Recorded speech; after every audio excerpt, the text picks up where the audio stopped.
Tamparan di acara ngunduh mantu. Dasar mantu sial tak bisa didik. Ku banting meja, ku gat cerai, dan ku tarik modalku. 3 jam kemudian, keluarga suamiku bangkrut. Nama saya Dewi Anjani, usia 29 tahun, pemilik jaringan toko bahan bangunan dan perlengkapan rumah di Jakarta.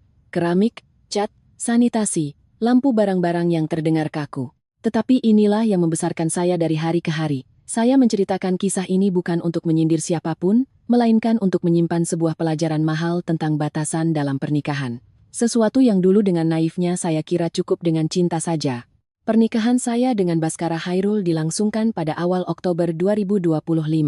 Keluarga saya menggelar acara sesuai adat dan tradisi, pagi hari akad nikah dan upacara adat, siangnya resepsi, malamnya malam pertama. Ayah saya, Bapak Tirtayasa adalah orang yang pendiam, tetapi hari itu beliau terus mondar-mandir merapikan setiap kursi.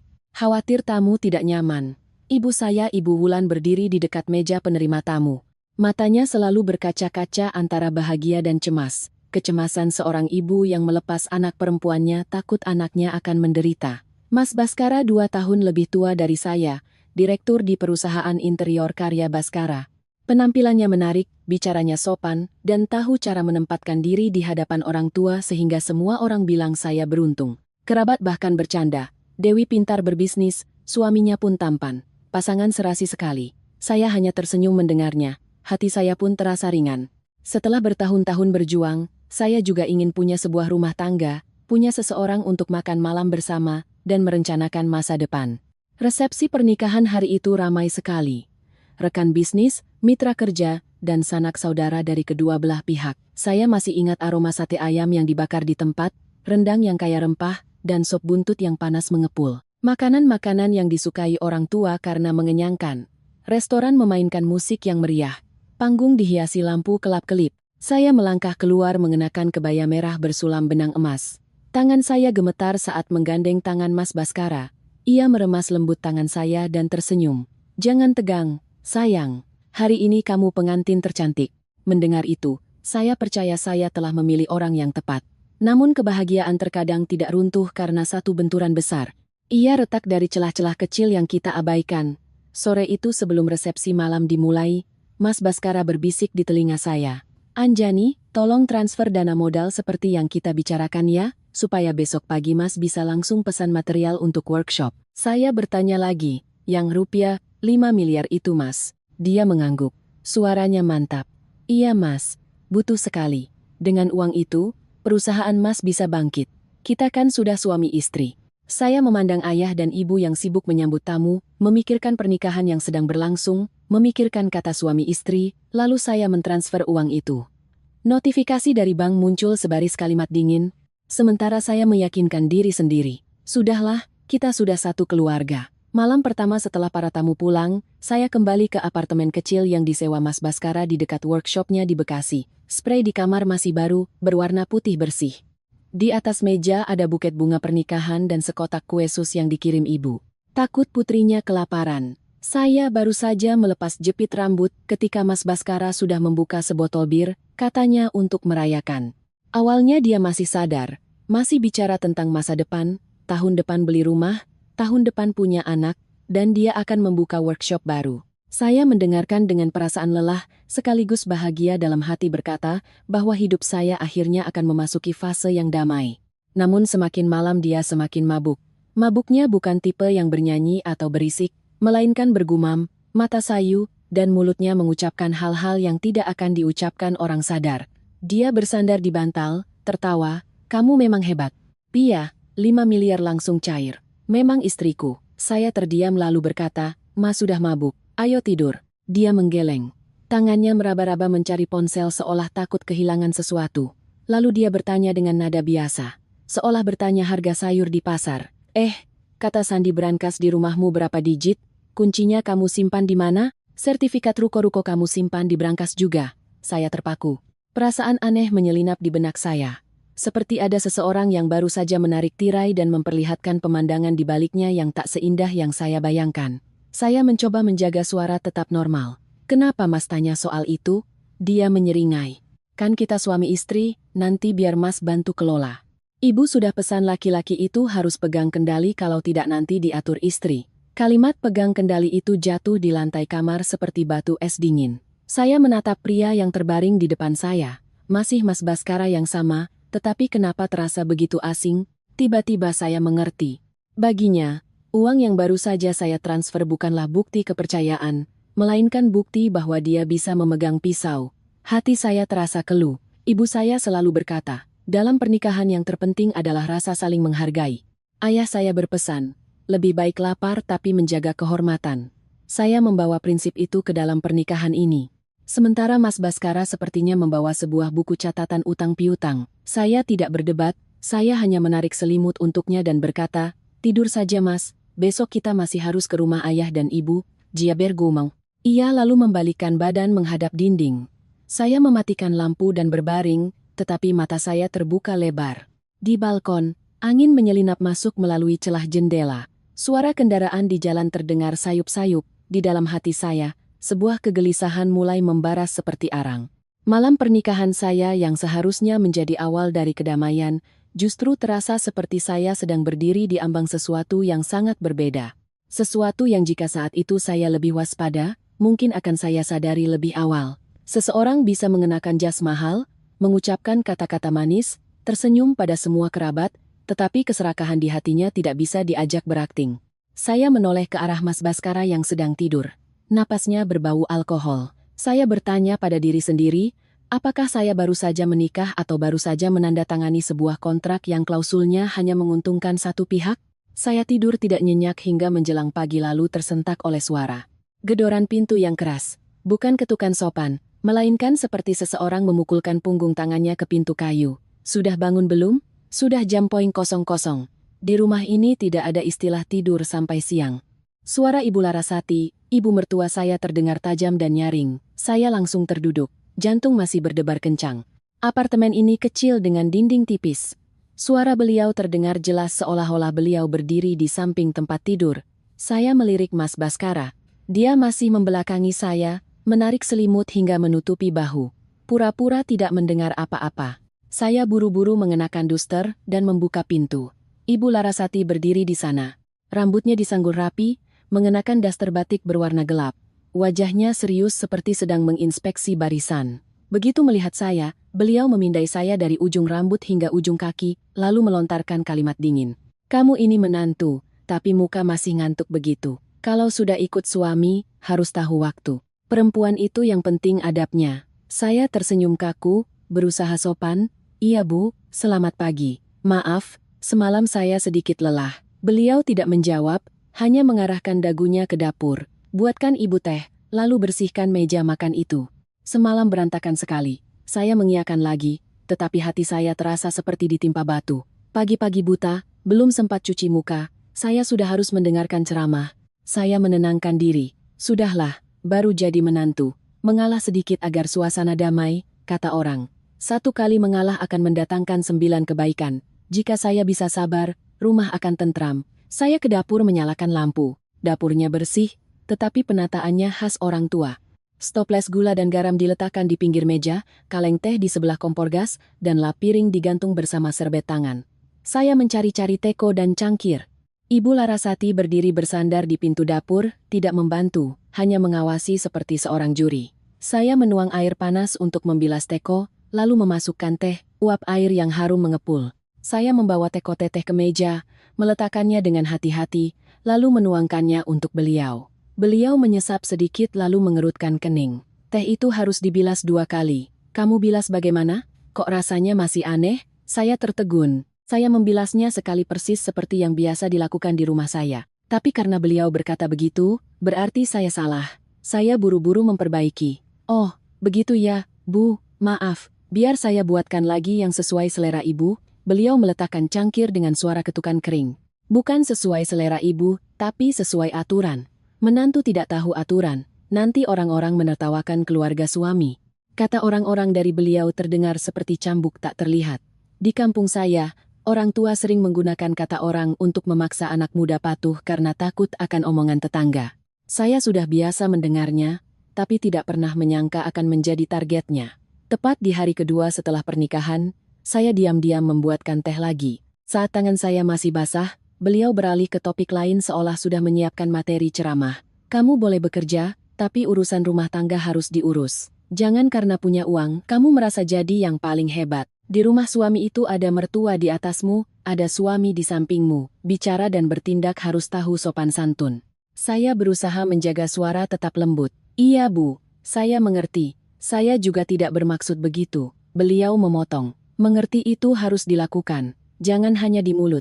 Laki-laki itu butuh istri yang bisa mengurus rumah. Kamu pintar berbisnis. Ibu tidak larang. Tapi kalau perempuan sibuk terus, siapa yang urus suami? Kalimat itu terdengar seperti nasihat, tetapi nadanya adalah perintah. Saya menoleh ke arah kamar tidur. Pintunya sedikit terbuka. Saya berharap Mas Baskara keluar dan mengatakan sesuatu. Bu, biarkan saja, nanti Dewi juga terbiasa. Cukup satu kalimat saja, agar saya tahu saya tidak sendirian. Tapi tidak, kamar itu tetap hening. Mas Baskara memilih jalan aman untuknya, sementara saya harus menghadapi ujian ini sendirian. Ujian di mana saya harus patuh, sabar, dan tahu diri. Ibu Larasati melanjutkan. Dan lagi, kemarin Ibu dengar dari Baskara, kamu mengelola beberapa toko. Uang dan surat-surat penting sebaiknya diserahkan pada suami untuk ikut mengelola. Perempuan kalau pegang harta, cepat atau lambat pasti timbul masalah. Hati saya mencelos. Lagi-lagi soal harta. Saya meletakkan lap menatap beliau, berusaha bicara dengan jelas tanpa terdengar kasar. Begini, Bu, bisnis saya dikelola dengan sistem, surat-surat saya simpan di tempatnya agar mudah diperiksa. Nanti kalau perlu saya dan suami akan diskusikan. Ibu Larasati menyipitkan mata. Diskusi bagaimana? Suamimu itu laki-laki di rumah ini. Perempuan kalau terlalu keras kepala, suaminya bisa bosan. Mendengar itu, tenggorokan saya tercekat. Seorang perempuan asing bisa bicara tentang suami bosan seolah itu adalah senjata untuk menakut-nakuti saya. Tiba-tiba saya menyadari sesuatu yang menyedihkan. Beliau tidak mendidik saya agar saya menjadi lebih baik. Beliau mendidik saya agar saya merendah. Saya bangkit dan berjalan ke wastafel untuk menghindari tatapannya. Tangan saya mencuci piring, tetapi hati saya seperti diremas. Terlintas bayangan ibu saya yang selalu sibuk di dapur. Tapi ibu melakukannya karena cinta pada keluarga, bukan karena ada yang mengawasi dan menganggapnya seperti pembantu. Peran saya di sini baru saja dimulai, sudah ditetapkan, harus menyerahkan. Baskara akhirnya keluar kamar. Dia menguap, rambutnya acak-acakan. Melihat ibunya, dia tersenyum. Ibu sudah bangun pagi-pagi? Ibu Larasati menoleh padanya, suaranya melembut. Ibu sudah biasa ini. Ibu sedang menasihati istrimu. Punya istri baru itu harus dididik. Kalau tidak nanti dia naik ke kepala. Saya berdiri di dekat meja makan, merasa seperti sedang dilaporkan. Saya menatap Mas Baskara menunggu pembelaan. Dia hanya tersenyum sambil lalu. Sudahlah Bu Anjani kan baru di sini? Pelan-pelan juga terbiasa terdengar seperti membela. Tetapi sebenarnya itu hanya kata-kata penenang agar ibunya tidak marah, bukan untuk menetapkan batasan. Ibu Larasati mendengus, pelan-pelan bagaimana, menantu baru itu harus tahu diri. Mas Baskara mengambil cangkir teh, meminumnya seteguk, lalu menoleh pada saya dan berbisik, tapi cukup keras untuk saya dengar. Kamu sabar saja ya sama ibu. Ibu memang begitu orangnya. Kata sabar darinya membuat saya merinding. Saya menikah bukan untuk bersabar menahan perlakuan tidak adil. Tepat di pagi pertama dia sudah memilih peran sebagai penengah, tetapi penengah yang menghindar. Tiba-tiba saya teringat pepatah. Suami istri saya sekata, lautan pun bisa dikeringkan. Untuk bisa saya sekata, setidaknya suami harus berada di pihak yang sama. Jika suami memalingkan wajah, bagaimana lautan di hati saya bisa kering? Ibu Larasati berdiri merapikan bajunya. Sudah, nanti ibu pulang, siang ini ibu datang lagi untuk memeriksa masakanmu. Dewi, ingat masak sayur yang benar. Keluarga ini tidak suka makanan terlalu asin. Saya mengangguk. Baik Bu. Sambil berjalan ke pintu, beliau masih berseru, ingat bangun pagi. Jangan sampai ibu ingatkan lagi untuk kedua kalinya. Pintu tertutup. Udara di apartemen terasa sedikit lebih ringan, tetapi saya justru merasa hampa. Saya menoleh ke Mas Baskara. Dia menatap saya sambil mengangkat bahu, seolah kejadian barusan adalah hal biasa. Jangan dimasukkan ke hati. Ibu memang begitu. Saya ingin bertanya, lalu kamu bagaimana? Tapi saya tidak bertanya, saya takut pada jawabannya. Saya hanya berkata dengan suara yang dibuat setenang mungkin. Aku tidak keberatan jadi menantu. Aku hanya keberatan jika tidak dihargai. Mas Baskara terdiam beberapa detik lalu tertawa canggung. Siapa yang tidak menghargaimu? Kamu terlalu banyak berpikir. Selesai berkata begitu, Dia masuk ke kamar untuk berganti pakaian, seolah lari dari sebuah percakapan. Saya berdiri sendirian di dapur, menatap Tek mengepulkan uap. Tehnya panas, tapi hati saya dingin. Saya mulai memahami satu hal. Ada keluarga yang tidak perlu berteriak untuk membuat menantunya sesak napas. Cukup dengan menggunakan kata tradisi sebagai alasan, lalu memaksa kita untuk mengecilkan diri. Saya mencuci tangan, mengeringkannya, lalu membuka ponsel, dan mengetik sebuah catatan singkat. Hari kedua mulai dididik tata krama, diminta menyerahkan aset, suami menghindar. Saya tidak tahu untuk apa saya menulis itu. Mungkin hanya insting seorang pebisnis yang terbiasa mencatat jejak, dan mungkin jauh di dalam diri saya sudah ada lonceng kecil yang berbunyi memberitahu bahwa jalan di depan tidak akan mulus. Pagi itu saya meninggalkan apartemen sangat awal. Bukan karena rajin, tetapi karena saya butuh tempat untuk bernapas, dan tempat itu bagi saya selalu toko saya. Di perjalanan menuju cabang utama di Tangerang, saya menyetir sambil berpikir, manusia memang aneh. Saat bahagia, semua terlihat cerah. Tapi saat hati sudah resah, semua tampak buram. Saya mengingatkan diri sendiri. Sudahlah, urusan rumah biar malam nanti dipikirkan. Siang ini fokus bekerja. Ayah saya selalu mengajarkan itu sejak kecil. Kalau mau makan ya harus kerja. Toko buka pukul.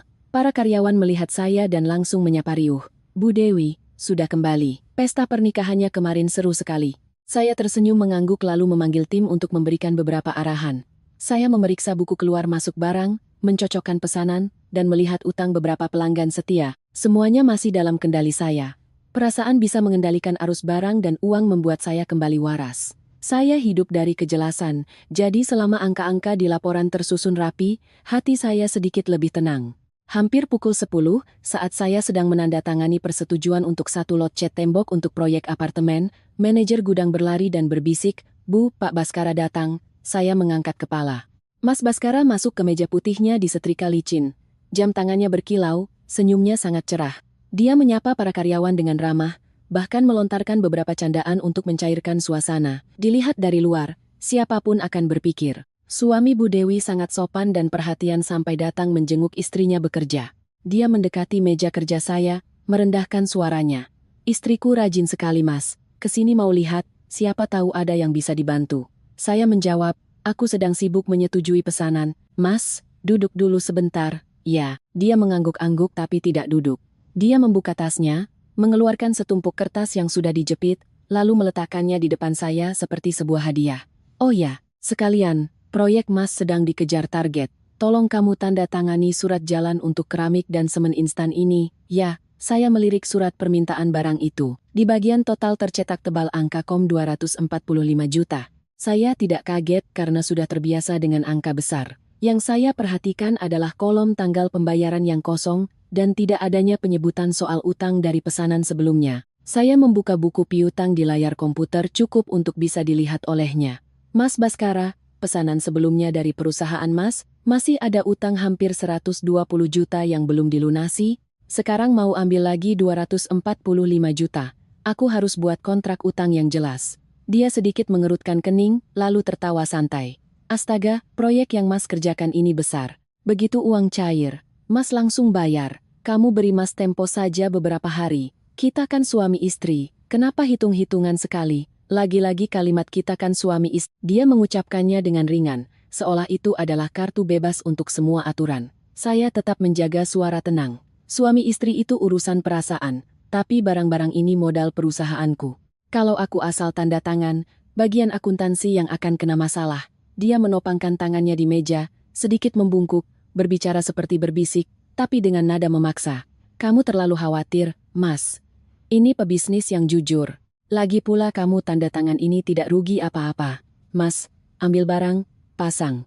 Proyek selesai, uang langsung cair. Kalau kamu tidak bantu, bagaimana Mas bisa bicara di depan subkontraktor?" Saya langsung mengerti. Dia sedang memasang perangkap halus, menarik saya ke posisi di mana jika saya tidak tanda tangan, dia akan kehilangan muka. Dan bagi laki-laki, apalagi yang gengsinya tinggi, kehilangan muka di depan orang lain lebih menyakitkan daripada kehilangan uang. Saya melirik ke arah kasir. Beberapa karyawan mencuri-curi dengar.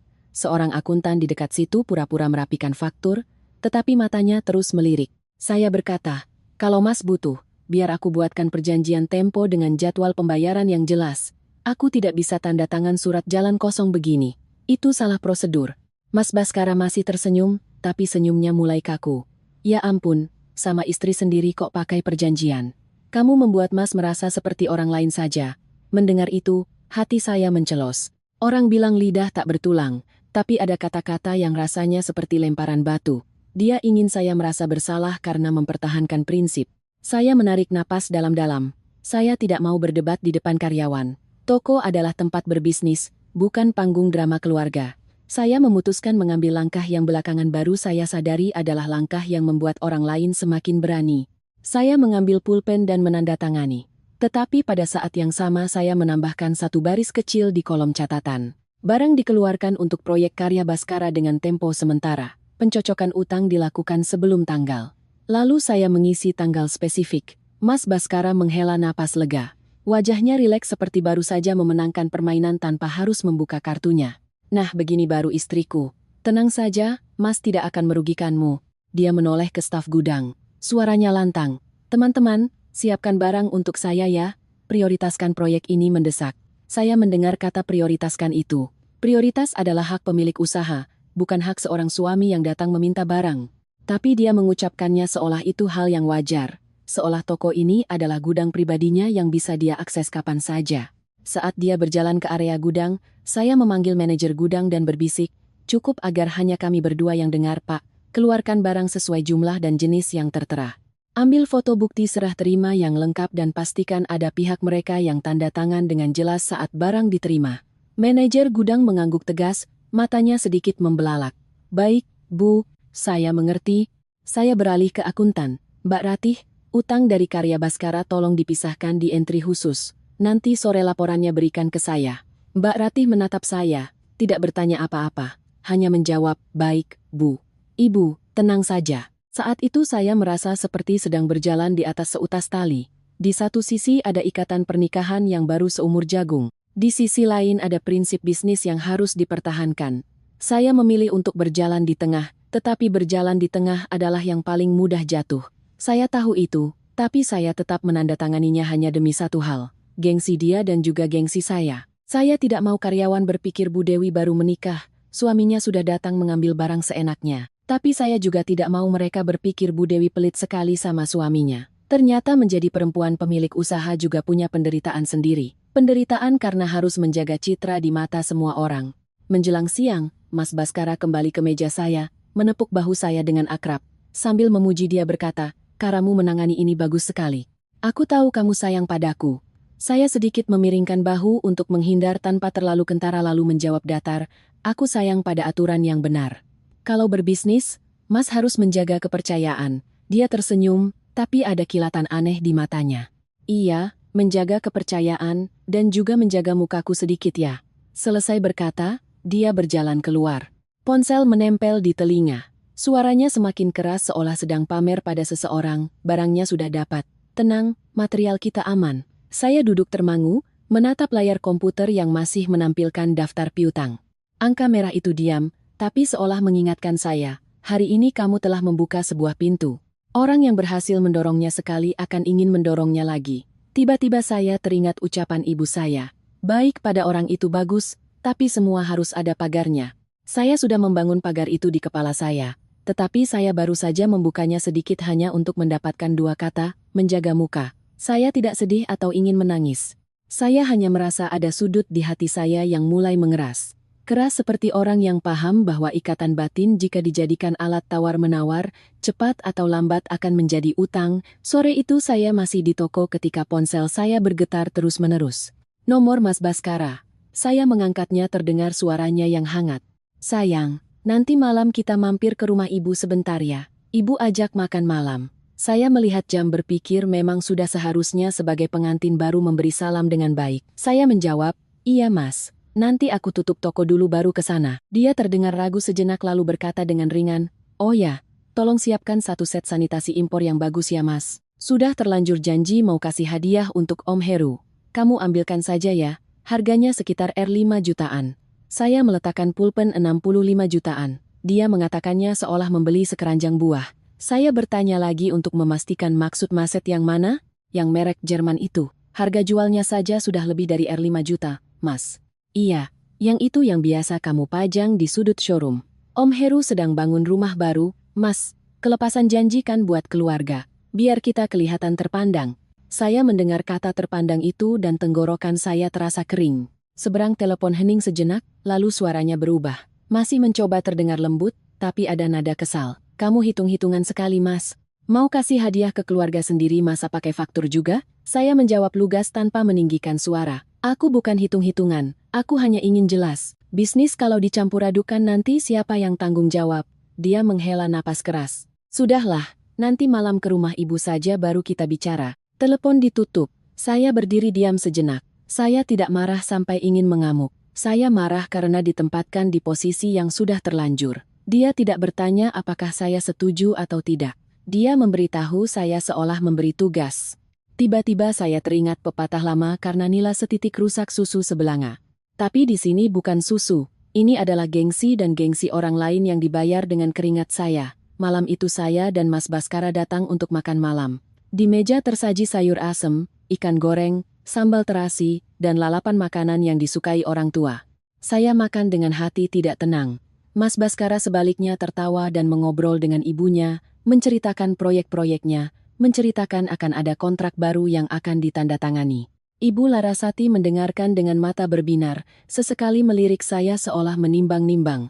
Selesai makan, Ibu Larasati meletakkan sendok, memulai pembicaraan. Dewi, Baskara, cerita tokomu besar sekali.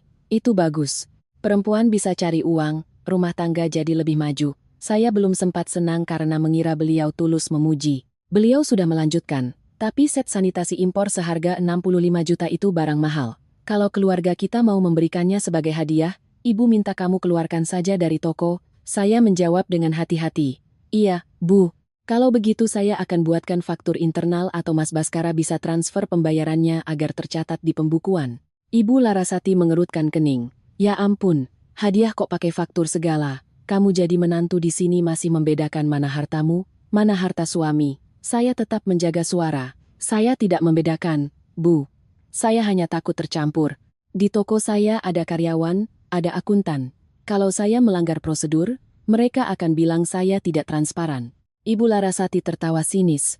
Mereka siapa? Siapa mereka itu? Atau kamu lebih takut citramu jelek di mata karyawan daripada di mata keluarga suami? Kalimat itu menusuk tepat di titik lemah saya. Saya menarik napas, mencoba tenang. Saya takut citra saya jelek di mata keduanya. Tapi kalau karena takut lalu saya berbuat salah, nanti kalau jadi masalah, citra saya akan lebih hancur lagi. Mas Baskara meletakkan gelas tehnya dengan keras. Suaranya mulai kesal. Kamu ini berlebihan, Wi. Ibu benar. Kita mau kasih hadiah ke keluarga. Kamu tinggal bawa barangnya. Apa susahnya? Kenapa dibuat rumit seperti proyek besar? Saya menatapnya dan bertanya, apa susahnya itu 65 juta, Mas? Kamu bilang tidak ada apa-apanya. Tapi itu modal, itu hasil kerja keras. Dia menyeringai. Kamu ini selalu saja kerja keras. Kerja keras. Kamu menikah denganku untuk hitung-hitungan, atau untuk hidup bersama? Mendengar itu, wajah saya memanas. Bukan karena malu, tapi karena dihina dengan cara yang sangat sopan. Dia tidak memaki, tidak berkata kasar. Tapi setiap katanya mendorong saya ke bawah. Kalau saya bicara uang, saya materialistis. Kalau dia meminta, itu namanya menjaga hubungan baik. Ibu Larasati menimpali, nadanya seperti mengancam. Perempuan itu kalau punya sedikit, simpan sedikit, punya banyak, simpan banyak. Kalau cara menyimpanmu seperti itu, cepat atau lambat rumah tanggamu bisa hancur. Menantu, kalau pelit, nanti suaminya bosan, cari perempuan lain yang lebih pengertian baru jangan menyesal. Saya terpaku. Kata-kata beliau seperti pisau berlapis gula. Saya menoleh ke Mas Baskara. Saya menunggu dia berkata, Bu, jangan bicara begitu walau hanya sekali. Tapi dia hanya diam lalu melontarkan kalimat yang menambah minyak ke api. Ibu bicara begitu supaya kamu mengerti saja. Saya tersenyum getir. Tiba-tiba teringat pepatah yang sering diucapkan ibu saya. Kalau suka, tahi lalat pun dianggap pemanis. Kalau benci, lesung pipi pun dianggap cacat. Ternyata kalau orang sudah ingin memanfaatkan kita, sikap kita yang jelas dan teratur pun dianggap sifat buruk. Saya berdiri, suara saya tidak tinggi tapi tegas. Saya mohon izin bicara terus terang. Saya akan berikan hadiah lain yang lebih pantas untuk Om Heru atau jika tetap mau set sanitasi itu, Mas Baskara silakan bayar ke toko sesuai harga. Saya tidak bisa mengambil barang perusahaan untuk dijadikan hadiah pribadi. Mas Baskara ikut berdiri, wajahnya memerah. Kamu melakukan ini sama saja dengan tidak menghargaiku. Kamu membuatku kehilangan muka di depan keluarga. Saya menatap lurus. Saya tidak menghina siapapun dan saya harap tidak ada yang menghina kehormatan saya dengan kata-kata. Mas Baskara mendengus. Kehormatan. Kamu pakai kehormatan untuk melindungi hartamu. Saya menatapnya. Tiba-tiba merasa lucu dengan cara yang pahit. Saya hanya merasa di dalam diri saya ada seutas tali yang baru saja putus. Tali yang membuat saya masih ingin meyakinkan diri bahwa keluarga suami memang galak, tapi sebenarnya sayang. Tidak, ini bukan sayang. Ini adalah kebiasaan memaksakan kehendak dan persekongkolan dari suami yang pernah saya percayai. Setelah malam itu, saya tidak lagi berminat berdebat dengan kata-kata terkadang seperti air di daun talas. Bicara banyak membuat lelah dan orang lain akan bilang perempuan banyak omong, saya memilih cara lain. Cara yang biasa saya lakukan sejak pertama kali membuka toko. Jika ingin tahu benar atau salah, lihat pembukuan dan prosedur. Keesokan paginya, tanpa pemberitahuan, saya menyetir mobil ke kantor Karya Baskara di kawasan industri dekat perbatasan Bekasi. Saya datang dengan status sebagai istri yang berkunjung, tapi di kepala saya sudah ada daftar yang perlu diperiksa, utang, kontrak, jadwal pembayaran, dan sumber arus kas. Sebuah perusahaan bisa bicara manis, tampil mentereng, tapi hanya laporan keuangan yang bicara jujur. Kantor Karya Baskara menempati lantai dasar sebuah ruko sewaan. Papan nama dengan huruf timbul cukup besar, terlihat profesional. Saya masuk. Aceh terasa sejuk, tercium bau kayu olahan bercampur bau cat tipis. Seorang resepsionis muda melihat saya dan langsung berdiri. Selamat pagi Bu, ada yang bisa saya bantu? Saya menjawab, saya Dewi Anjani, istri Pak Baskara. Gadis itu berkedip lalu tersenyum cepat. Oh, Ibu Dewi? Silakan naik ke ruangan Bapak, Bu. Caranya memanggil Ibu Dewi begitu lancar seolah sudah diberitahu sebelumnya. Baru saja saya melangkah menuju tangga, sebuah suara perempuan dari belakang terdengar manis dan lembut. Bu Dewi datang berkunjung ya Bu. Saya menoleh. Seorang perempuan berindiskannya, berambut bergelombang, mengenakan gaun kantor berwarna krem. Jam tangan kecil melingkar di pergelangan tangannya sambil membawa nampan berisi kopi. Dia tersenyum. Senyum yang sangat ramah. Tapi matanya tajam, dia meletakkan nampan di meja tamu seolah sudah biasa melakukannya setiap pagi. Saya melatih kepala akuntan yang baru. Ibu silakan ke ruangan Pak Baskara biar saya beritahu beliau. Saya mengangguk. Ya, terima kasih. Melati. Hanya satu kata baru, tapi cara dia bicara dan reaksi resepsionis membuat saya merasa Melati sama sekali tidak baru dalam kehidupan perusahaan ini. Saya menaiki tangga, tapi telinga saya masih mendengar suaranya dari bawah. Mas Baskara, Bu Dewi datang. Kopinya sudah melabuatkan sesuai selera Mas. Loh, langkah saya terhenti sejenak sesuai selera Mas. Kalimat itu jika diucapkan oleh istri adalah hal biasa. Tapi jika diucapkan oleh seorang kepala akuntan dengan nada seakrab itu, artinya sudah bukan lagi sekadar urusan pekerjaan.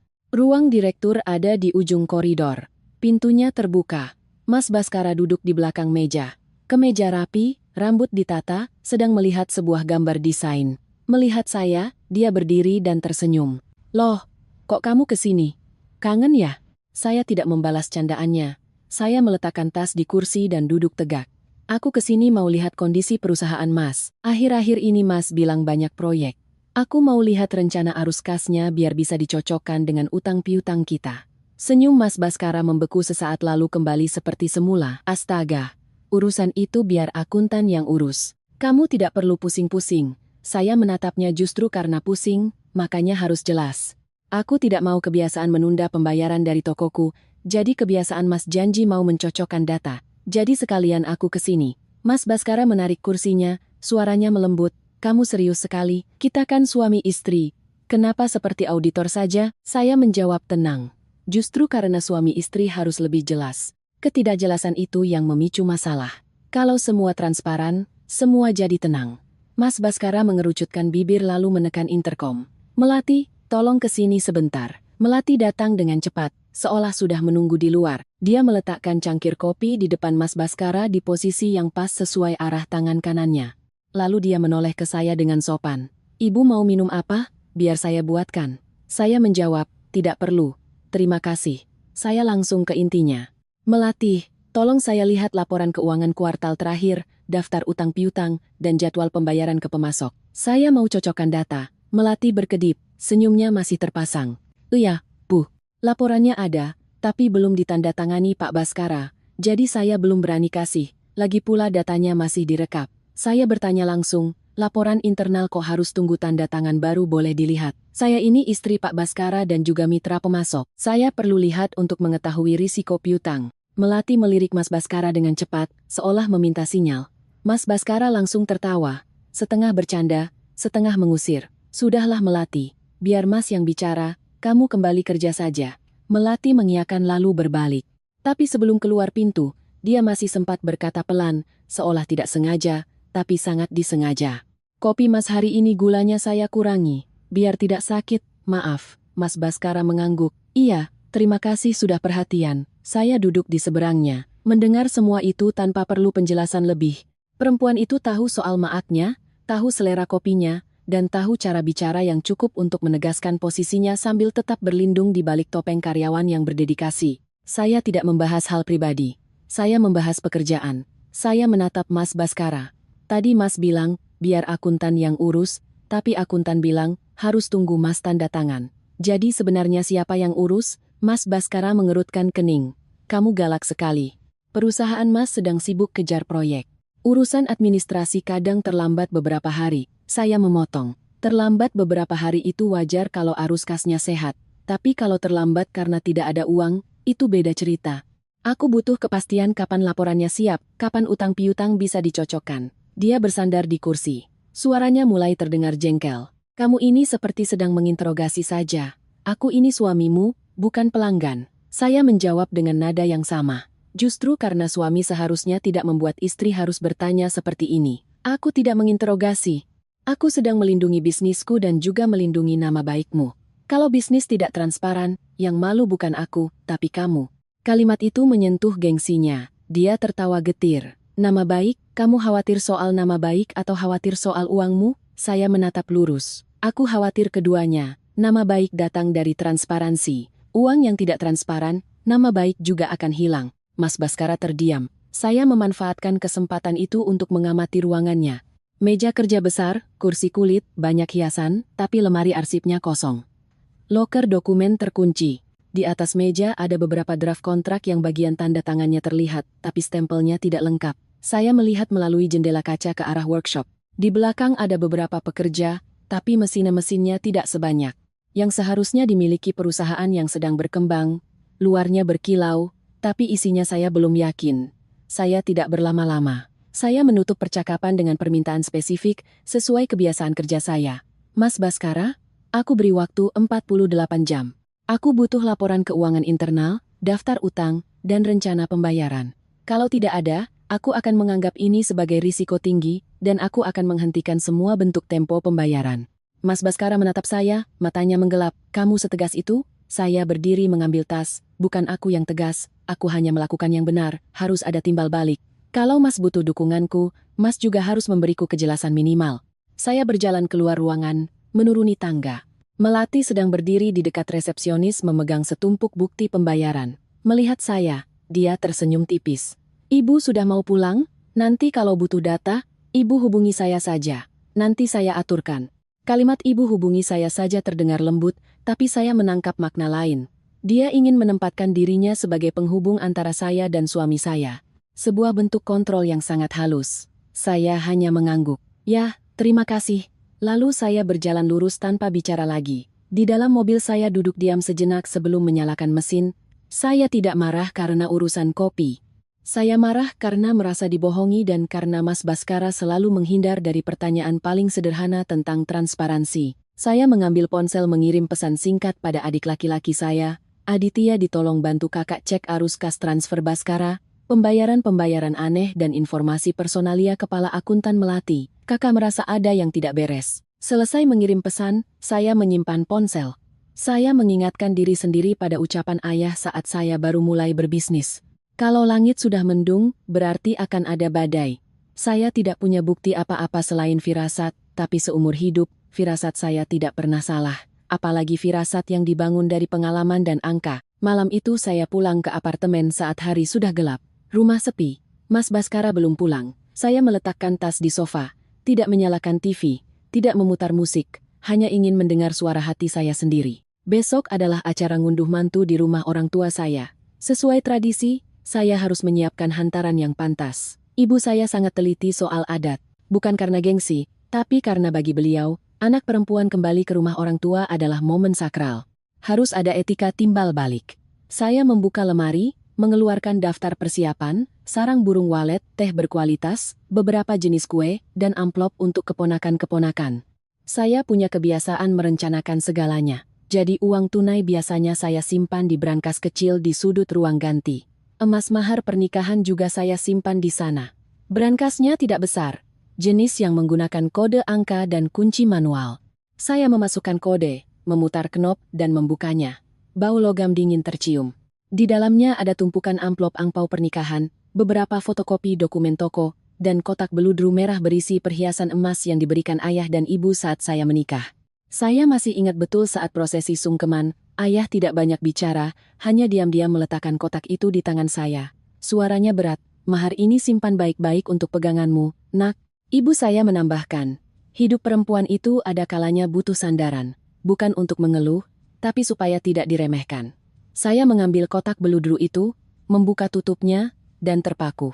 Kosong, tidak ada apa-apa lagi di dalamnya. Saya mengedip beberapa kali, mengira salah lihat. Saya membalik-balik kotak itu, mengetuknya pelan, memiringkannya. Hanya ada lapisan beludru lembut dan bau kain tua. Jantung saya serasa jatuh ke kaki. Saya membuka laci di bawahnya, memeriksa setiap kantong kecil. Tidak ada. Saya terduduk lemas di lantai. Tangan saya dingin sekali. 60 gram emas bukan barang kecil yang bisa terselip. Emas itu lenyap seolah tidak pernah ada. Saya bangkit, meraih ponsel dan menelepon Mas Baskara. Setelah 3 kali dering baru diangkat. Ada apa, sayang? Suaranya bercampur dengan suara kendaraan dan orang mengobrol. Saya bicara langsung, Mas, pulang sekarang, aku baru buka brankas. Emas maharku hilang. Di seberang sana, hening sejenak. Lalu dia tertawa canggung. Astaga, paling kamu lupa taruh di mana. Kamu kan menyimpannya dengan sangat hati-hati. Saya menggenggam ponsel erat. Aku simpan di kotak beludru di dalam brankas. Kotaknya sekarang kosong. Mas, pulang sekarang kita bicara. Saya menutup telepon. Saya tidak menangis, tidak berteriak. Saya hanya berdiri menatap brankas yang terbuka. Melihat sebuah kekosongan yang mengancam segalanya. Saya mencoba tenang. Ayah dan ibu memberi saya emas bukan untuk pamer, tapi agar saya dihargai. Siapapun yang menyentuhnya berarti menyentuh kepercayaan ayah dan ibu pada saya. Hampir 1 jam kemudian, Mas Baskara pulang. Begitu masuk, dia sudah mengeluh. Kamu kenapa tegang sekali? Emas tidak mungkin hilang. Saya tidak duduk. Saya berdiri di depan brankas yang terbuka. Dia mendekat dengan santai, melihat kotak beludru itu, matanya bergerak cepat, lalu menoleh pada saya. Suaranya masih dibuat normal. Mungkin kamu simpan di bank, tapi lupa. Saya menjawab singkat. Tidak. Dia mencoba lagi atau kamu titipkan ke ibumu? Saya menatap lurus. Mas, jangan bertanya yang tidak masuk akal. Di rumah ini, selain aku, siapa lagi yang tahu kata sandi brankas? Mas Baskara menjilat bibir, menggaruk kepalanya. Kan waktu itu kamu pernah kasih tahu, Mas. Badan saya terasa dingin. Saya tidak ingat pernah memberitahukan kata sandinya. Tapi saya ingat betul di malam pertama dia pernah bertanya. Saya maju selangkah, suara saya rendah tapi tegas. Mas Baskara, kamu yang ambil emasku, kan? Dia tertawa, tapi tawanya kering. Kamu bicara apa? Kita kan suami istri, tidak ada istilah ambil atau tidak, Mas. Hanya pinjam sebentar. Saya terpaku sejenak lalu menjadi sangat tenang. Pinjam untuk apa? Dia menghela napas seolah dizalimi. Mas DP tanah di luar kota, kesempatan bagus sekali. Beli sekarang beberapa minggu lagi dijual sudah untung. Mas niatnya mau cari tambahan untuk belikan kamu emas 2 kali lipat. Kenapa kamu heboh sekali? Saya langsung bertanya. Mana bukti DP-nya? Mana perjanjiannya? Mana kwitansinya? Coba perlihatkan. Mas Baskara memalingkan wajah, pura-pura mencari di dalam tas. Oh, itu ada di kantor. Besok Mas ambilkan. Saya tersenyum getir. Besok itu acara. Ngunduh mantu. Mas, ambil emasku tanpa selembar kertas pun. Menurut emas itu wajar. Dia mulai kesal. Kamu ini selalu saja surat-surat. Tanah itu transaksinya cepat, tidak ada waktu untuk tanda tangan bolak-balik. Saya tidak berdebat. Saya hanya berkata dengan jelas. Tanpa surat-surat. Aku anggap ini pencurian. Kalau Mas mau selesai baik-baik, serahkan buktinya sekarang. Kalau tidak, aku akan proses secara hukum. Mas Baskara melotot. Kamu mengancamku? Kamu mau panggil polisi ke rumah? Kamu mau mempermalukan aku di depan semua orang? Tepat saat itu, pintu terbuka dengan keras. Ibu Larasati masuk, wajahnya marah, seolah sudah mendengar ceritanya di jalan. Beliau menatap saya tanpa basa-basi. Jadi menantu baru sudah bikin ribut di rumah ini. Saya masih memanggilnya ibu, tapi suara saya sudah dingin. Bu, emas mahar saya hilang. Mas Baskara bilang dia pinjam. Saya sedang menanyakan buktinya. Ibu Larasati mengibaskan tangan.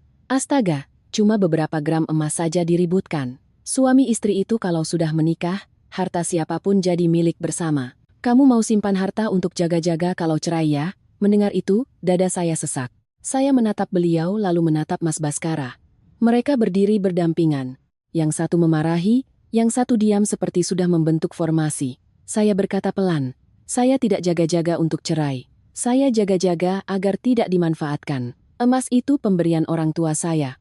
Kalau Mas Baskara mau pakai, harusnya bertanya pada saya dan harus ada buktinya. Ini namanya mengambil diam-diam. Itu apa namanya? Ibu Larasati melotot. Jaga bicaramu. Perempuan kok suka cari masalah? Rumah jadi tidak tenang. Dengar ya, laki-laki itu kalau mau urus bisnis besar butuh modal. Kamu punya uang, ya harusnya dukung suami. Saya tetap tenang, tapi hati saya sudah retak. Dukung itu sukarela. Kalau mengambil diam-diam itu salah. Saya hanya minta satu hal, bukti yang jelas. Mas Baskara menimpali, suaranya meninggi. Kamu jangan persulit. Ibu, aku sudah bilang, besok aku berikan suratnya. Saya menatapnya lurus. Tidak, berikan sekarang atau katakan yang sebenarnya. Emas itu kemana? Dia terdiam. Keheningan itu membuat saya semakin paham. Jika memang ada tanah itu, dia pasti sudah memamerkan surat-suratnya untuk membungkam saya. Sejak tadi saya menutup brankas, menguncinya, lalu mengambil ponsel. Saya tidak menelepon siapapun di keluarganya. Saya menelepon adik saya. Di halo, kakak mau bicara singkat. 60 gram emas maharku hilang. Mas Baskara mengaku pinjam untuk DP tanah, tapi tidak ada bukti. Tolong bantu kakak cek transaksi properti atas namanya, transfer ke siapa dan sekalian data akuntan di perusahaannya. Di seberang sana, Aditya menjawab sigap, kakak, tenang aku kerjakan sekarang. Saya menyimpan ponsel lalu menoleh ke Ibu Larasati dan Mas Baskara. Suara saya tidak keras tapi jelas. Mulai sekarang semua urusan terkait aset saya harus transparan. Saya tidak akan berdebat. Saya hanya akan melakukan yang benar. Ibu Larasati hendak bicara lagi, tapi saya tidak membiarkan beliau mengubah percakapan ini menjadi ajang saling tuduh. Saya langsung masuk ke kamar, mengambil kertas dan pulpen, mencatat semua yang baru saja terjadi. Sebuah kebiasaan profesional. Ketika kehormatan dan uang disentuh, emosi hanya akan membuat kita lemah. Hanya bukti yang bisa membuat kita tetap berdiri tegak. Keesokan paginya saya bangun lebih awal dari biasanya. Bukan karena rajin, tapi karena pikiran saya tidak mengizinkan saya tidur. Saya duduk di meja makan, membuka buku catatan, memeriksa kembali beberapa hal yang harus dilakukan hari ini. Menyiapkan hantaran untuk acara, ngunduh mantu, menghubungi gudang untuk memeriksa surat jalan yang belum lengkap tanda tangannya, dan menunggu kabar dari Aditi soal DP tanah yang dikatakan Mas Baskara. Mas Baskara keluar dari kamar, pakaiannya rapi seolah akan berangkat ke proyek. Dia menatap saya, sepertinya ingin mengatakan sesuatu, tapi kemudian mengurungkannya. Sikapnya yang menggantung itu lebih melelahkan daripada bertengkar. Saya tidak mengungkit lagi soal emas. Saya hanya bertanya satu hal. Hari ini Mas bisa berikan bukti terkait emas itu? Mas Baskara melirik ke arah lain, menjawab seadanya, sedang difotokopi. Saya mengangguk tanpa membantah. Saya sudah paham baginya besok adalah sebuah laci untuk menyimpan semua janji. Lalu ditutup agar tidak perlu bertanggung jawab sekarang. Sekitar pukul 900, bel pintu berbunyi. Saya membukanya. Ibu Larasati berdiri di sana membawa sekeranjang buah. Wajahnya serius. Beliau tidak langsung masuk, tetapi menatap saya seolah menimbang-nimbang, baru kemudian melangkah masuk. Sikapnya biasa saja, seolah ini rumahnya. Kamu sudah siapkan hantaran? Tanyanya. Nadanya bukan bertanya karena peduli, melainkan seperti menginspeksi. Sudah Bu. Sedang saya rapikan, jawab saya. Beliau meletakkan keranjang buah di meja, duduk di kursi, menuang air minum seperti pemilik rumah. Mas Baskara keluar dari kamar, melihat ibunya dan tersenyum. Ibu datang pagi sekali. Ibu Larasati mengibaskan tangan. Ibu mau bicara sebentar. Penting, punggung saya sedikit tegang. Kata penting dari mulut beliau jarang sekali berarti hal baik. Biasanya itu berarti saya harus tahu diri menurut versinya. Beliau menoleh pada saya, merendahkan suaranya, tapi setiap katanya tajam. Dewi, ibu bicara terus terang. Suamimu sedang mengerjakan proyek besar tanah. Proyek, relasi. Semuanya butuh modal. Kamu sebagai istri harus ikut memikul beban.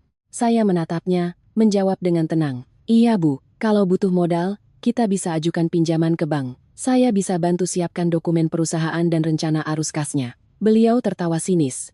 Pinjam bank, kamu pikir gampang. Lagi pula uang kita sendiri ada. Kenapa harus pinjam dan diatur orang lain? Saya langsung mengerti. Beliau mengincar buku tabungan saya. Saya tidak bertanya ibu mau apa, karena bertanya sama saja dengan membuka pintu dan beliau akan langsung masuk. Benar saja. Beliau meletakkan gelasnya dan berkata singkat, kamu cairkan tabunganmu yang 1,5 miliar itu. Berikan pada Baskara. Ibu sudah hitung. Dengan modal itu, Baskara bisa memutar bisnisnya, bisa punya muka di depan orang lain. Saya tidak kaget, tapi hati saya dingin. Emas baru saja hilang, buktinya belum ada. Sekarang giliran buku tabungan. Orang yang kelaparan uang sampai seperti ini hanya punya dua kemungkinan. Perusahaannya sudah berlubang besar atau keserakahannya sudah tidak terkendali. Saya menjawab dengan jelas, maaf, Bu, tidak bisa. Tabungan itu hasil jerih payah saya dan sudah ada rencananya. Saya tidak bisa memberikannya tanpa perjanjian pinjaman dan rencana pengembalian yang jelas. Ibu Larasati mengerutkan kening. Perjanjian pinjaman, kamu bicara seperti orang lain saja. Suami istri kok pakai perjanjian? Kamu mau simpan uang untuk jaga-jaga kalau ceraikan. Saya tetap menjaga suara. Saya jaga-jaga dari risiko, bukan dari suami. Kalau Mas Baskara benar-benar butuh modal, saya bisa bantu urus pinjaman. Tapi kalau uang saya tidak bisa berikan begitu saja tanpa kejelasan. Mas Baskara menimpali, nadanya menekan. Kamu ini kenapa selalu prosedur dan surat-surat? Ibu benar. Kalau kamu punya uang, ya bantu. Aku sedang dikejar target. Saya menoleh padanya. Bertanya langsung, dikejar target atau dikejar utang? Coba jelaskan, biar aku tahu bagaimana harus bersikap. Suami yang baik tidak akan memaksa istrinya mencairkan tabungan dengan perintah. Wajah Mas Baskara memerah. Jangan bicara seperti itu, kamu membuatku malu di depan ibu. Ibu Larasati menepuk meja pelan. Suaranya cukup untuk membuat ruangan terasa sesak. Lihatkan kamu itu bisanya cuma bicara kasar. Perempuan kalau punya sedikit uang langsung besar kepala. Dengar ya. Perempuan pelit yang tidak bisa mendukung suami, cepat atau lambat akan membuat suaminya bosan. Saya menarik napas. Saya tidak takut kata-kata kasar. Saya takut cara mereka menggunakan kata bosan sebagai ancaman. Seolah kebahagiaan saya adalah sesuatu yang mereka berikan dan saya harus membelinya dengan uang. Saya menjawab pelan. Saya tidak besar kepala. Saya hanya bicara prinsip mendukung itu artinya saling membantu, bukan memaksa satu pihak mencairkan uangnya tanpa transparansi. Ibu Larasati tertawa sinis. Transparansi? Transparansi pada siapa? Pada karyawanmu? Atau kamu takut nanti kalau cerai tidak punya apa-apa? Saya menatapnya lurus tanpa menghindar. Ibu bicara soal cerai dengan sangat mudah. Tapi ibu lupa. Justru karena ibu mengungkit-ungkit perceraian sebagai ancaman, saya jadi semakin harus menjaga batasan. Hitam di atas putih itu bukan untuk saling curiga, tapi agar tidak ada yang dirugikan saat hati manusia berubah. Mas Baskara berdiri. Wajahnya memerah. Bicaramu itu menghina ibuku, saya tidak mundur. Saya tidak menghina. Saya hanya tidak akan membiarkan siapapun menghina saya dengan label perempuan pelit. Saya mencari uang dengan keringat saya sendiri. Menggelolanya adalah tanggung jawab, bukan dosa. Ibu Larasati menyipitkan mata. Suaranya semakin tajam. Kamu pikir kamu hebat? Kamu lebih kaya dari suami, jadi kamu merasa punya kuasa? Kamu masuk ke keluarga ini harus tahu aturan. Menantu yang melawan mertua hidupnya tidak akan tenang. Mendengar itu, anehnya saya menjadi sangat tenang. Saya teringat ibu saya di rumah.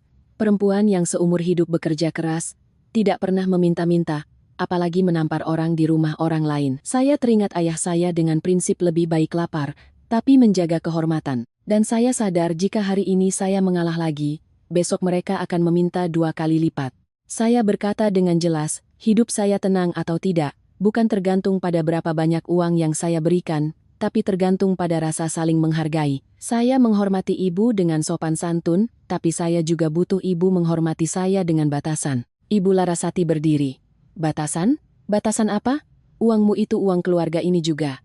Kamu menikah ke sini, berarti kamu orang sini bukan tamu. Saya ikut berdiri, tapi suara saya tetap rendah. Justru karena saya orang sini, seharusnya uang tidak dijadikan tali gantungan. Saya tidak akan mencairkan tabungan 1,5 miliar itu. Kalau Mas Baskara butuh modal, saya bersedia membahas opsi pinjaman dengan jaminan dan jadwal pembayaran. Tapi kalau caranya seperti kata ibu, cairkan ya cairkan, saya mohon maaf. Tidak bisa. Mas Baskara menatap saya. Matanya antara marah dan bingung. Seolah tidak percaya saya berani berkata tidak di depan ibunya. Ibu Larasati menoleh padanya mencela, lihat kan ibu bilang juga apa. Menikah dengan perempuan kaya nanti dia akan meremehkanmu. Saya tidak menanggapi kalimat meremehkan. Saya hanya menatap Mas Baskara. Mas menghargai aku atau tidak? Tergantung pada apakah Mas berani transparan dan melindungi batasan istrimu. Kalau Mas hanya ingin aku jadi ATM, Mas salah pilih orang. Tidak ada yang bicara lagi. Ruangan hening, hanya suara AC yang terdengar. Saya masuk ke kamar, mengambil tas, memeriksa kembali KTP dan ponsel. Saya akan tetap pergi ke acara ngunduh mantu. Karena itu adalah bakti saya pada orang tua. Tapi sejak saat ini saya tahu satu hal di rumah ini. Selama saya sedikit saja melunak, mereka akan menganggapnya sebagai hak. Malam itu, apartemen sunyi senyap. Mas Baskara tidur lebih awal, mungkin lelah setelah seharian tegang dengan ibunya, atau mungkin dia sudah terbiasa menganggap percakapan seperti angin lalu, tapi saya tidak bisa tidur. Saya berbaring miring, menatap langit-langit. Pikiran saya terus berputar pada dua hal. Kotak beludru yang kosong dan permintaan 1,5 miliar. Saya bukan orang yang mudah curiga, saya hanya orang yang pernah membangun bisnis dari nol. Dan saya paham bahwa segala sesuatu di dunia ini ada sebabnya. Ketika seorang pria terus-menerus butuh uang, terus-menerus menghindari bukti tertulis, dan terus-menerus berlindung di balik kalimat kita kan suami istri, biasanya ada sesuatu yang tidak beres di belakangnya. Saya baru saja akan terlelap ketika ponsel Mas Baskara di meja samping tempat tidur bergetar. Bukan dering, tapi getaran yang bertubi-tubi. Tanpa sadar saya menoleh. Layarnya menyala menampilkan notifikasi dari bank. Pengeluaran lembar Rp200.000. Keterangan pembayaran klinik bersalin. Saya langsung terduduk. Rasanya seperti disiram air es. 6,2 juta bukan biaya periksa flu klinik bersalin, tidak mungkin salah baca. Saya menatap Mas Baskara. Dia masih tidur. Mulutnya sedikit terbuka, napasnya teratur. Seseorang bisa tidur nyenyak sementara istrinya merasa seperti ditarik ke dasar sumur. Saya tidak membangunkannya, bukan karena saya sabar, tapi karena saya tahu kalau saya membangunkannya sekarang, saya hanya akan disuguhi sebuah drama. Ketika orang sudah terbiasa berbohong, mereka juga terbiasa mengelak dengan kalimat kamu terlalu banyak berpikir atau itu punya teman, minta tolong bayarin. Saya mengambil ponsel Mas Baskara, tangan saya gemetar, tapi kepala saya anehnya dingin. Saya tidak membukanya sembarangan. Saya hanya melihat notifikasi itu baik-baik lalu mengambil screenshot. Lalu satu lagi yang mencakup waktu dan nama bank. Saya mengingatkan diri sendiri. Bukti harus punya konteks, punya waktu dan punya kaitan yang jelas. Ponselnya bergetar lagi. Sebuah pesan muncul di layar kunci dari nomor tak dikenal. Hanya satu baris. Tapi setelah membacanya tenggorokan saya tercekat. Anak kita butuh ayahnya. Besok Mas kesini ya sama aku. Saya tidak tahu sepucat apa wajah saya saat itu. Saya hanya tahu jantung saya berdebar begitu kencang sampai telinga saya berdengung. Perasaan dikhianati punya aroma yang khas. Aroma penghinaan. Bukan hanya menyakitkan, tapi juga membuat kita merasa direndahkan. Saya menarik napas dalam-dalam, mengambil screenshot pesan itu, lalu masuk ke riwayat transaksi di aplikasi bank untuk memeriksa apakah ada transfer rutin sebelumnya. Ada beberapa transfer kecil, ratusan ribu hingga 1-2 juta dengan keterangan yang tidak jelas seperti bantu beli vitamin atau uang transport. Saya mengambil screenshot semuanya, terutama yang tanggalnya baru-baru ini. Setelah itu saya membuka riwayat panggilan. Nomor tak dikenal itu muncul beberapa kali di jam-jam yang mencurigakan. Siang hari, larut malam, dan suatu hari tepat di saat Mas Baskara bilang akan bertemu klien. Saya tidak punya cukup ketenangan untuk berspekulasi lebih jauh. Saya hanya mencatat. Orang bisa membantah argumen, tapi sulit membantah angka. Saya meletakkan kembali ponselnya menatap Mas Baskara. Dalam kegelapan, wajahnya masih wajah yang saya kira akan menjadi sandaran. Tapi sekarang saya hanya melihat seorang pria yang tidur di atas kepercayaan saya, tidur di atas bantal yang diisi dengan uang dan rahasia. Ada pepatah, pohon yang lurus tidak takut pada petir. Jika dia jujur, kenapa harus sembunyi-sembunyi? Jika dia bersih, kenapa ibunya harus berteriak-teriak soal saya pelit seolah saya yang bersalah? Tiba-tiba saya sadar, mereka tidak takut saya salah paham. Mereka takut saya sadar. Saya berjalan ke balkon. Angin malam terasa sejuk, tapi tidak bisa mendinginkan rasa panas di dada saya. Saya membuka ponsel saya, menelepon Aditya. Saat itu sudah hampir jam pagi. Aditi langsung mengangkat. Suaranya masih mengantuk. Kak Dewi, Saya bicara singkat tanpa menangis. Di kakak baru lihat ada transaksi 6,2 juta di klinik bersalin dari rekening Mas Baskara. Ada juga pesan dari nomor tak dikenal yang isinya anak kita butuh ayahnya. Tolong bantu kakak lacak nomor ini, periksa keterkaitan transfernya, dan lihat apakah ada hubungannya dengan orang di dalam perusahaan karya Baskara. Kakak butuh kepastian secepat mungkin. Aditya terdiam sejenak lalu menjawab, "Kakak, tenang. Kirim fotonya dan nomor teleponnya, aku kerjakan sekarang." Saya mengirimkan foto-foto dan nomornya. Selesai mengirim baru saya sadar tangan saya dingin sekali. Saya masuk kembali ke kamar. Mas Baskara bergerak sedikit bergumam lalu tidur lagi. Saya menatapnya cukup lama. Saya tidak lagi merasa sebagai istri seorang pria. Saya merasa seperti seseorang yang sedang dihadapkan pada sebuah soal manajemen risiko yang jika tidak diselesaikan dengan benar, saya akan kehilangan uang dan kehormatan sekaligus. Saya pergi ke meja makan, mengambil buku catatan dan menulis 3 poin seperti yang biasa saya lakukan saat menangani utang. 1. Simpan semua bukti, mutasi rekening, pesan teks, riwayat panggilan, transfer-transfer kecil. 2. Kunci batasan finansial. Periksa rekening bersama, batalkan surat kuasa transaksi tempo barang. 3. Jaga etika dengan orang tua sendiri di acara. Ngunduh mantu, tapi jangan biarkan siapapun menjelek-jelekan saya di depan mereka. Saya menatap 3 baris tulisan itu. Air mata akhirnya jatuh, tapi hanya sedikit. Seolah tubuh saya tahu, menangis pun tidak akan membantu. Saya menyekanya cepat. Saya teringat pesan ibu. Perempuan kalau rugi sedikit uang masih bisa bangkit. Tapi kalau rugi kehormatan, sulit untuk tegak kepala. Saya tidak mau tegak kepala karena keras kepala. Saya mau tegak kepala karena kebenaran. Saya kembali ke tempat tidur berbaring. Tapi kali ini tidak ada lagi harapan untuk bisa tidur. Di kepala saya hanya ada satu pikiran yang jernih. Mulai sekarang, saya tidak akan lagi berdebat benar salah dengan kata-kata. Saya akan biarkan angka dan surat yang berbicara.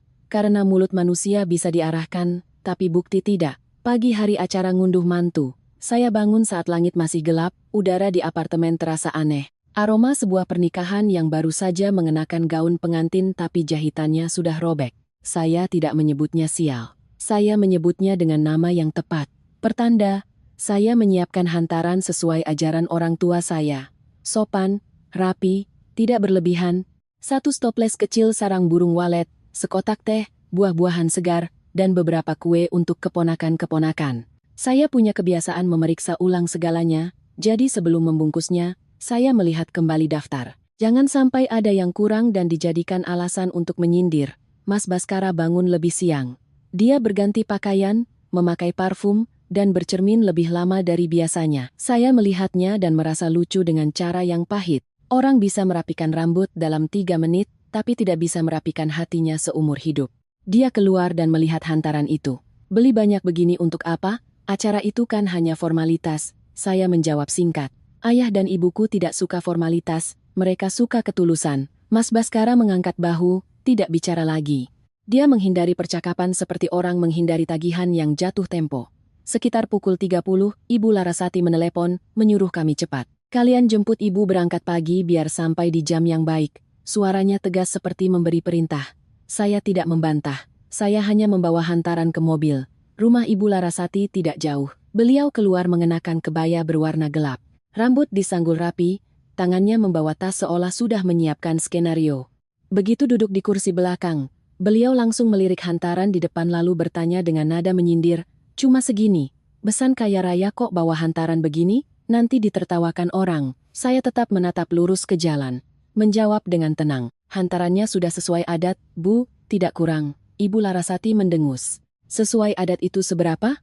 Orang lain bawa hantaran bisa 1 kotak besar sarang walet, minuman impor, amplopnya tebal, bukan barang-barang kecil begini. Saya tidak menoleh, saya hanya berkata pelan.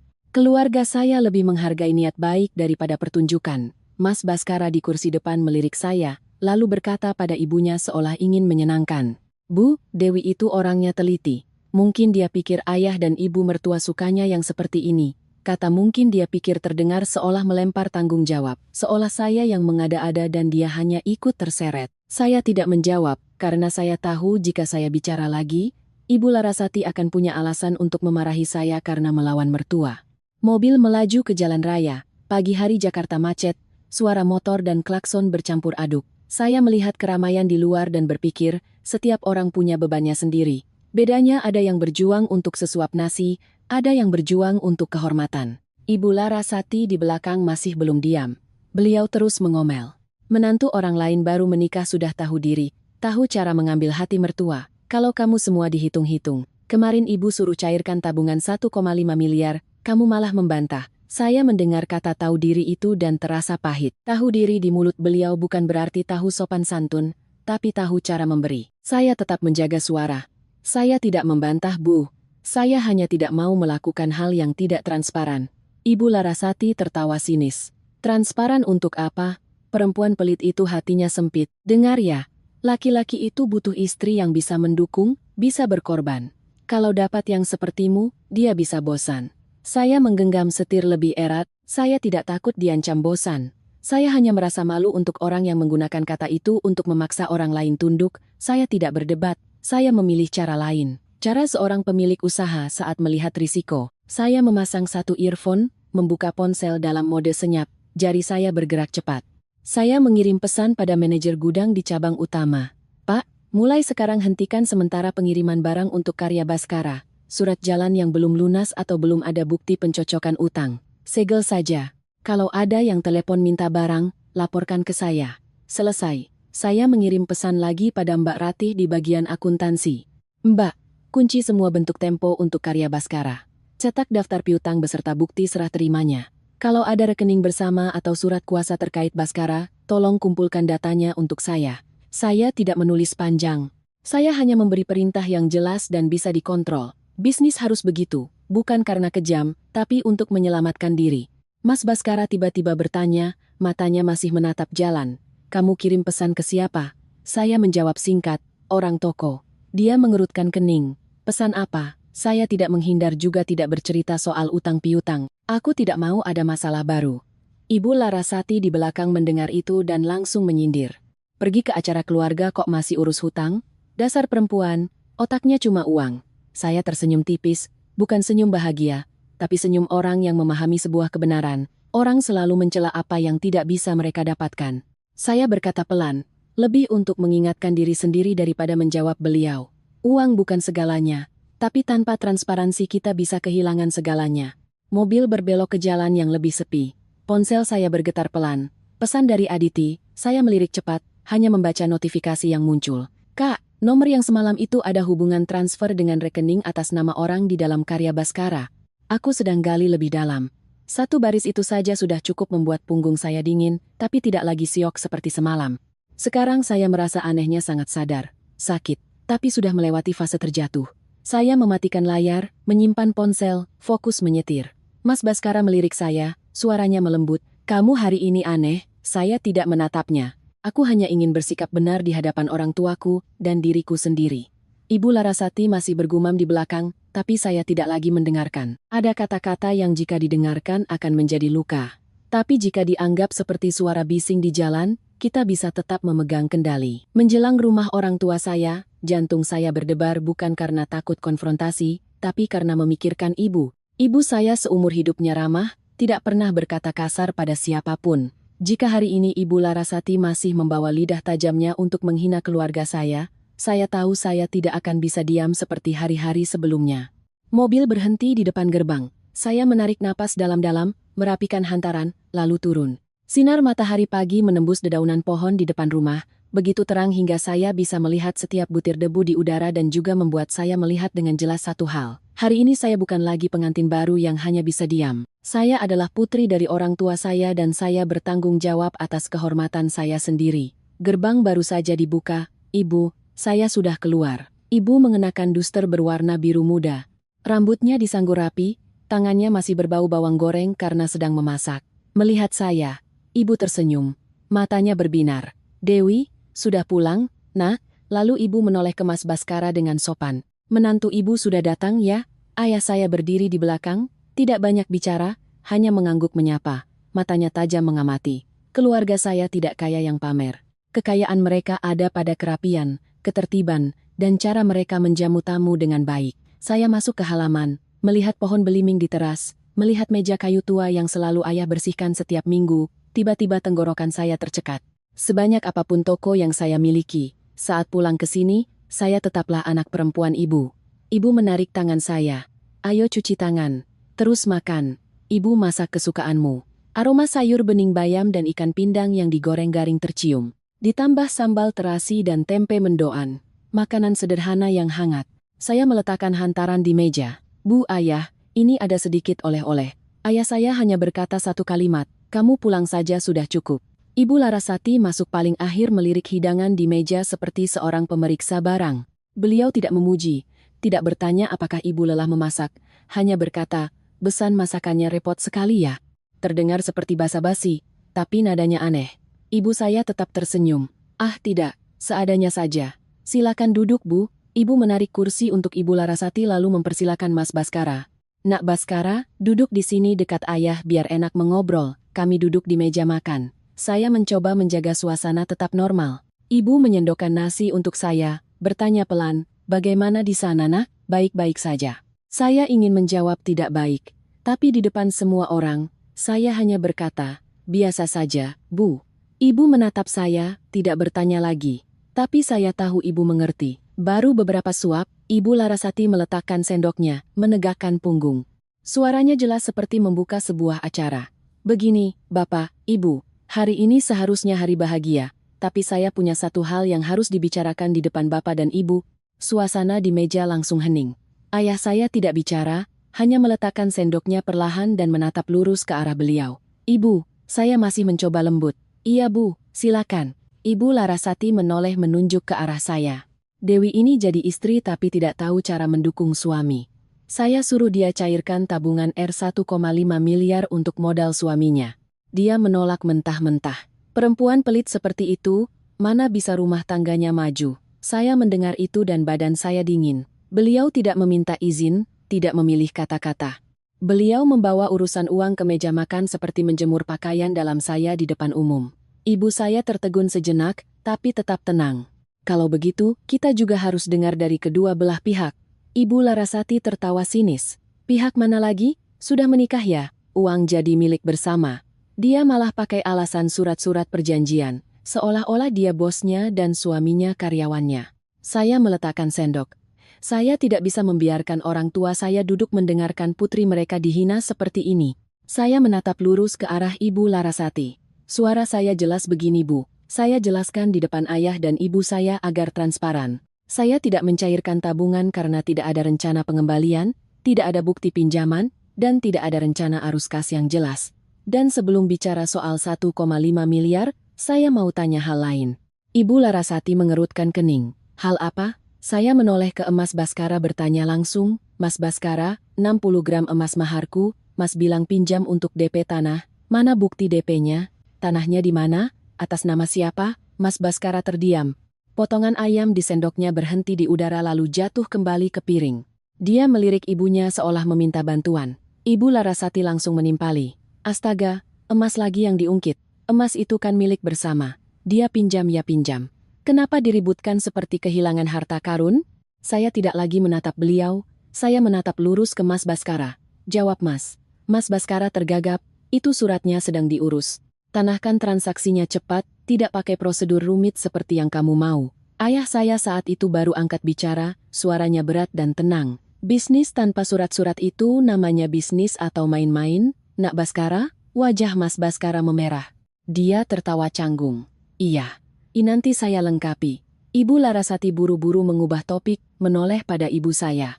Ibu lihat sendiri kan cara dia bertanya. Itu namanya tidak menghargai suami. Anak ibu kaya, jadi dia meremehkan keluarga suami. Saya bilang terus terang, perempuan seperti ini bisanya cuma pegang uang. Saya tertawa getir, tapi tetap sopan. Ibu bilang saya pegang uang, padahal yang terus-menerus meminta uang siapa? Yang mengambil emas tanpa izin siapa? Saya hanya bertanya bukti. Kenapa jadi tidak menghargai suami? Mas Baskara kesal. Suaranya meninggi. Sudah cukup, Wi. Di rumah orang tuamu sendiri kamu masih mau mempermalukan aku. Kalimat itu seperti tamparan tak terlihat. Belum sempat saya bereaksi, Ibu Larasati sudah melanjutkan dengan nada yang lebih tajam, memang pantas dipermalukan. Saya dengar-dengar Dewi ini di luar kelihatannya pebisnis hebat, tapi hatinya belum tentu bersih. Punya harta banyak disimpan rapat-rapat, siapa tahu disimpan untuk siapa. Ibu saya meletakkan sendoknya dengan keras. Suara dentingannya terdengar jelas. Ibu menatap lurus ke Ibu Larasati. Suaranya tetap tidak membentak tapi tajam. Bu Larasati, ucapan Anda itu sudah menghina anak saya. Keluarga kami mendidik anak perempuan untuk hidup terhormat. Anda punya bukti apa bicara seperti itu? Ibu Larasati mengangkat dagu, buktinya dia tidak mau kasih uang ke suaminya. Perempuan kalau sayang suami itu berkorban, dia simpan uang, berarti dia punya rencana lain. Saya menatap Mas Baskara lagi. Ini adalah saatnya dia bisa mengatakan satu kalimat untuk membela saya. Cukup satu kalimat, Bu, jangan bicara begitu. Tapi dia tidak bicara. Dia hanya diam lalu berkata, sudah, semuanya tenang. Saya mendengar kata semuanya itu dan hati saya hancur. Saya ini istrinya. Ibunya menghina saya di depan orang tua saya dan dia menyebutnya semuanya. Seolah saya dan ibunya setara dalam sebuah perdebatan kosong. Saya langsung mengerti. Dia tidak butuh kebenaran. Dia hanya butuh saya diam, agar dia tenang. Ayah saya meletakkan tangannya di meja. Suaranya tetap tenang. Saya tanya sekali lagi, Nak Baskara, emas mahar putri saya. Kalau kamu ambil, kamu harus punya bukti yang jelas. Soal 1,5 miliar, uang siapapun itu yang punya berhak memutuskan. Tidak ada yang boleh memaksa. Ibu Larasati tertawa sinis. Bapak bicaranya enak sekali, tapi anak Bapak sudah masuk ke keluarga saya. Ya harus ikut aturan keluarga saya. Ibu saya menatap Ibu Larasati perlahan. Ikut aturan yang baik, bukan ikut untuk direndahkan. Anda mendidik menantu dengan cara memaksa, menghina kehormatan. Saya mohon maaf tidak bisa menerima cara seperti itu. Saya duduk di sana mendengar setiap kalimat, hati saya seperti terkoyak. Saya tidak mau, ayah dan ibu tegang karena saya, tapi saya juga tidak bisa membiarkan keluarga saya diinjak-injak. Saya melihat hidangan yang masih hangat, melihat sayur bening yang ibu masak, tiba-tiba merasa sakit. Ibu memasak makanan ini dengan cinta, tapi orang lain menggunakannya sebagai panggung untuk menghakimi putrinya. Saya meletakkan kedua tangan di meja. Suara saya tegas. Ayah, ibu, saya mohon izin bicara terus terang untuk mengakhiri ini. Saya tidak berhutang pengorbanan buta pada siapapun. Saya hanya butuh satu hal, rasa hormat. Jika keluarga suami tidak menghormati saya, tidak transparan soal uang, dan bahkan menghina kehormatan saya, maka saya tidak bisa melanjutkan ini. Ruangan menjadi sunyi, bukan karena ada yang segan, tapi karena kebenaran sudah telanjang di atas meja. Di antara hidangan yang masih harum, sementara hati manusia sudah dingin. Suasana di meja makan begitu berat hingga suara sendok yang menyentuh piring pun terdengar jelas. Ayah saya duduk tegak, matanya tak lepas dari Ibu Larasati. Ibu saya meletakkan tangannya di pinggir meja, menahan diri. Saya tahu ibu sedang menahan diri agar tidak berkata kasar, agar tidak membuat putrinya dicap memulai keributan di rumah orang tuanya sendiri. Tapi ada hal-hal yang semakin ditahan, orang lain justru semakin menjadi-jadi. Ibu Larasati menyeringai menatap ibu saya seolah melihat orang yang tidak tahu aturan. Ibu tidak usah mengajari saya cara mendidik menantu. Anak ibu sudah masuk ke keluarga saya, ya harus ikut aturan keluarga saya. Uangnya juga uang keluarga suami. Ibu saya perlahan meletakkan sendok dan garpunya. Suaranya tetap lembut, tapi setiap katanya tegas. Bu Larasati, saya tidak mengajari Anda. Saya hanya mengingatkan satu hal. Anak saya itu manusia, bukan mesin ATM. Anda ingin dia berkontribusi, lakukan dengan hormat. Anda memaksa, memarahi, dan menghina itu namanya pelecehan. Ibu Larasati tertawa sinis. Pelecehan, saya bicara fakta. Perempuan kalau pelit itu hanya akan menimbulkan masalah. Kalau dia sayang suaminya, dia pasti sudah cairkan tabungannya. Saya menatap Mas Baskara. Dia menunduk, tangannya memainkan gelas seolah takut mengangkat kepala. Dia sama sekali tidak berkata, Bu, jangan begitu. Dia sama sekali tidak menatap saya. Saat itulah saya paham pria ini tidak berpihak pada kebenaran. Dia hanya berpihak pada apa yang membuatnya tidak repot. Ayah saya angkat bicara, suaranya tenang dan singkat. Anda bilang fakta, lalu Anda punya bukti anak saya salah di mana? Anda hanya menuduhnya berdasarkan penolakannya untuk memberikan uang. Ibu Larasati melirik ayah saya lalu menoleh ke Mas Baskara seolah memanggil bala bantuan. Baskara, coba kamu bilang istrimu itu bagaimana perilakunya padamu? Mas Baskara mengangkat kepala. Matanya bertemu dengan mata saya sejenak lalu berpaling. Suaranya ragu-ragu. Dewi, dia agak keras kepala. Yah, dia membuat saya sulit. Hanya satu kalimat agak keras kepala, tapi rasanya seperti disiram air panas. Saya keras kepala karena saya menuntut bukti, keras kepala karena saya mempertahankan prinsip, atau keras kepala karena saya menolak dianggap sebagai sumber dana. Ibu saya menatap Mas Baskara. Suaranya menjadi datar. Nak Baskara, kamu bilang kamu sulit. Lalu waktu ibumu menghina istrimu, apa kamu tidak merasa istrimu juga sulit? Mas Baskara terdiam. Keheningan itu seperti titik akhir dari semua usaha saya untuk menjaga citra baik sebelumnya. Ibu Larasati merasa menang, suaranya semakin tajam. Ibu tidak usah playing victim. Anak ibu itu pintar sekali. Dia kaya, dia punya kuasa. Dia simpan emas, simpan tabungan. Siapa tahu untuk apa? Zaman sekarang banyak perempuan yang di luarnya kelihatannya baik-baik saja. Sampai di situ, ibu saya berdiri, tidak berteriak, tidak menangis, hanya berdiri tegak, matanya menatap lurus ke Ibu Larasati. Bu Larasati, ucapan Anda sudah keterlaluan. Anda mau bicara uang, saya masih bisa dengar, tapi Anda sudah menyentuh kehormatan anak saya. Anda tidak punya hak. Ibu Larasati ikut berdiri, tangan di pinggang. Saya tidak punya hak. Dia ini menantu saya. Ibu saya menjawab dengan setiap kata yang jelas. Dia anak saya lebih dulu, dan dia adalah manusia. Menantu bukan berarti harus menerima hinaan. Saya melihat dua perempuan itu berhadapan. Yang satu ibu kandung saya seumur hidupnya sabar, tidak pernah menyakiti siapapun. Yang satu ibu mertua saya yang rela menggunakan lidahnya untuk memaksa orang lain tunduk. Saya baru saja akan melerai ketika Ibu Larasati maju setengah langkah, menunjuk lurus ke wajah ibu saya. Ibu mendidik anak seperti itu, pantas saja dia kurang ajar. Perempuan keras kepala dan pelit, ujung-ujungnya juga akan hancur rumah tangganya. Ibu saya tidak mundur.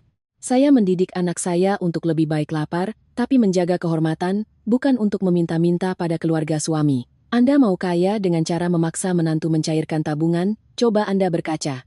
Kalimat berkaca itu baru saja selesai. Saya hanya sempat melihat tangan Ibu Larasati terangkat. Plak, sebuah suara tamparan yang kering bergema di seluruh ruangan. Ibu saya terhuyung, tangannya memegang pipi. Seluruh tubuh saya seperti tersengat listrik. Telinga saya berdengung. Saya berlari maju secara naluriah, tapi ibu mengangkat tangannya untuk menghentikan saya.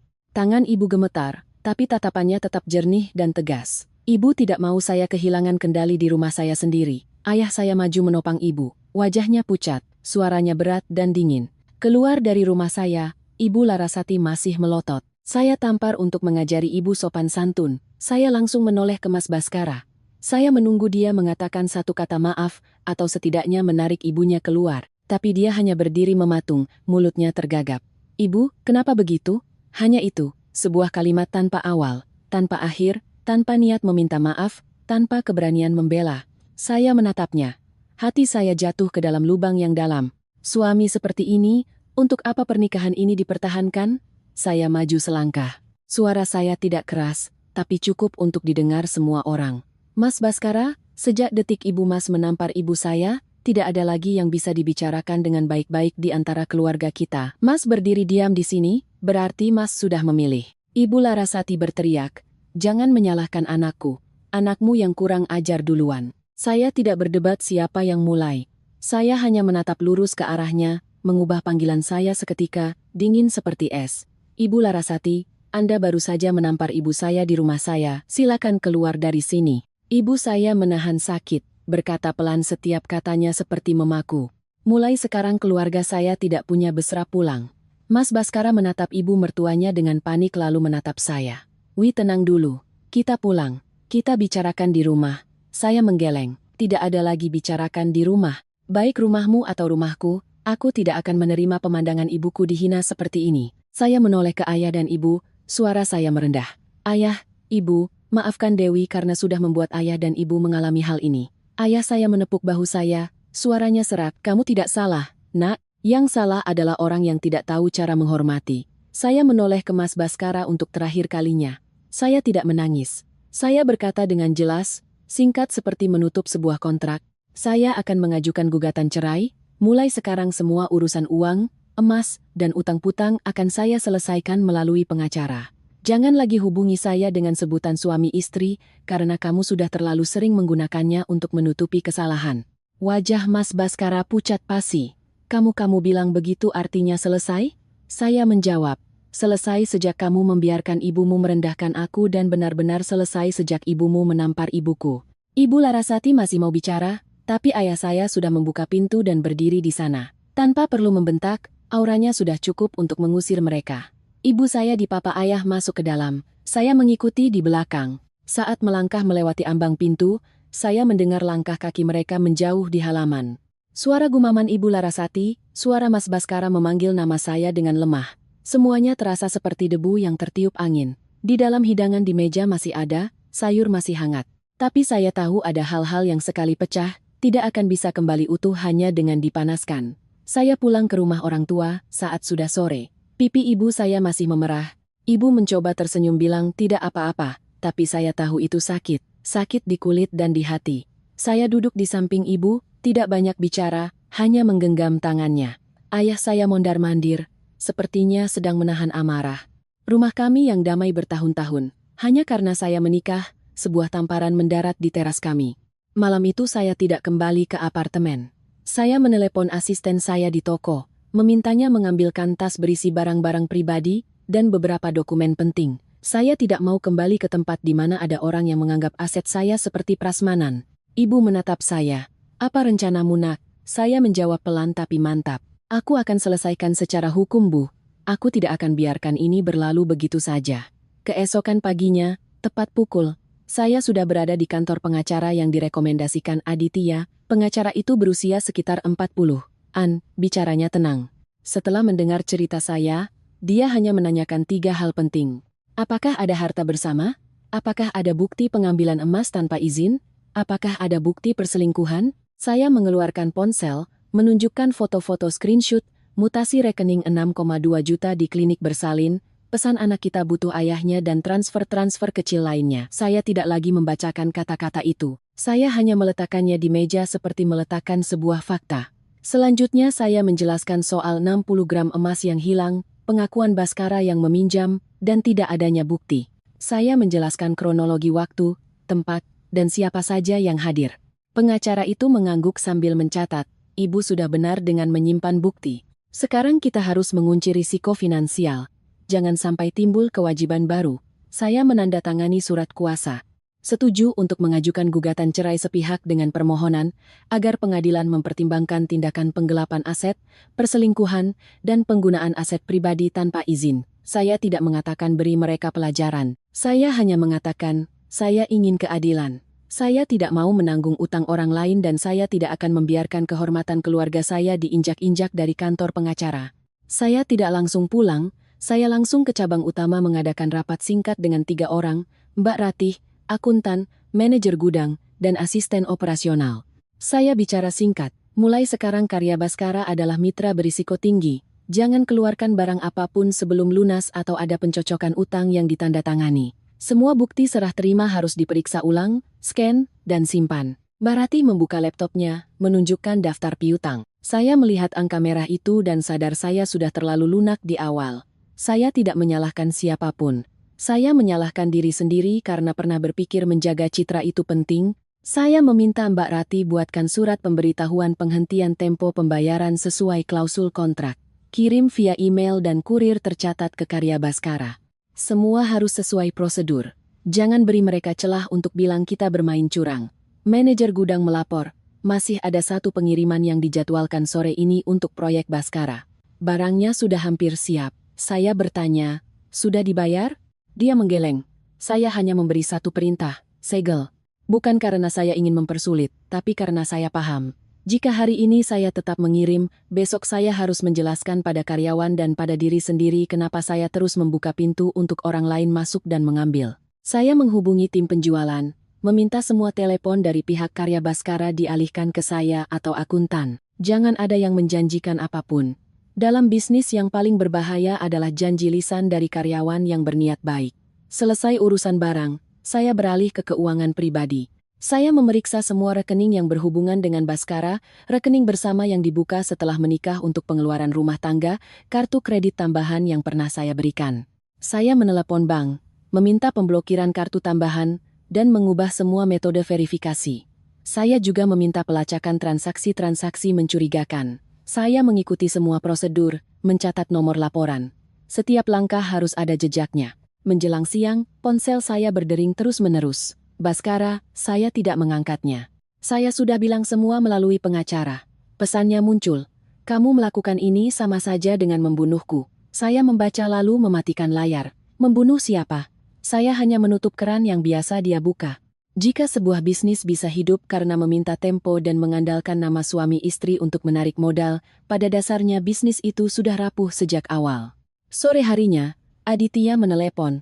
"Kak, nomor yang mengirim pesan semalam terhubung dengan rekening yang pernah menerima uang dari Baskara dan ada jejak ke orang dalam di perusahaannya. Aku sedang kumpulkan bukti yang lebih kuat." Saya hanya menjawab, "Iya, kerjakan dengan teliti. Kakak tidak butuh cepat, kakak butuh pasti." Tepat saat itu, Mbak Rati melapor. Subkontraktor Baskara menelepon dan marah-marah karena proyek kekurangan material, meminta saya untuk menghargai suami. Saya meminta Mbak Rati menjawab satu hal. Perusahaan hanya mengirim barang sesuai kontrak dan pembayaran. Menjelang malam, pengacara saya mengirim pesan. Gugatan dan daftar bukti sudah siap. Saya memeriksa setiap poin mutasi rekening klinik, pesan teks, riwayat transfer, kronologi kejadian di rumah orang tua, daftar utang, dan surat jalan. Melihat semua itu tersusun rapi di atas kertas, hati saya terasa aneh, masih sakit tapi tidak lagi gelap. Setidaknya saya berjalan di jalan yang terang. Malam itu saya pulang ke rumah orang tua, makan malam seperti orang yang baru saja melewati badai. Ibu mengambilkan saya lauk, tidak bertanya apa-apa. Ayah hanya berkata, "Apapun yang kamu lakukan, jaga dirimu baik-baik." Saya mengangguk. Saya tahu maksud ayah. Bukan menjaga diri untuk sabar, tapi menjaga diri agar tidak mengubah rasa sakit menjadi tindakan gegabah. Saya masuk ke kamar, meletakkan ponsel, mematikan lampu.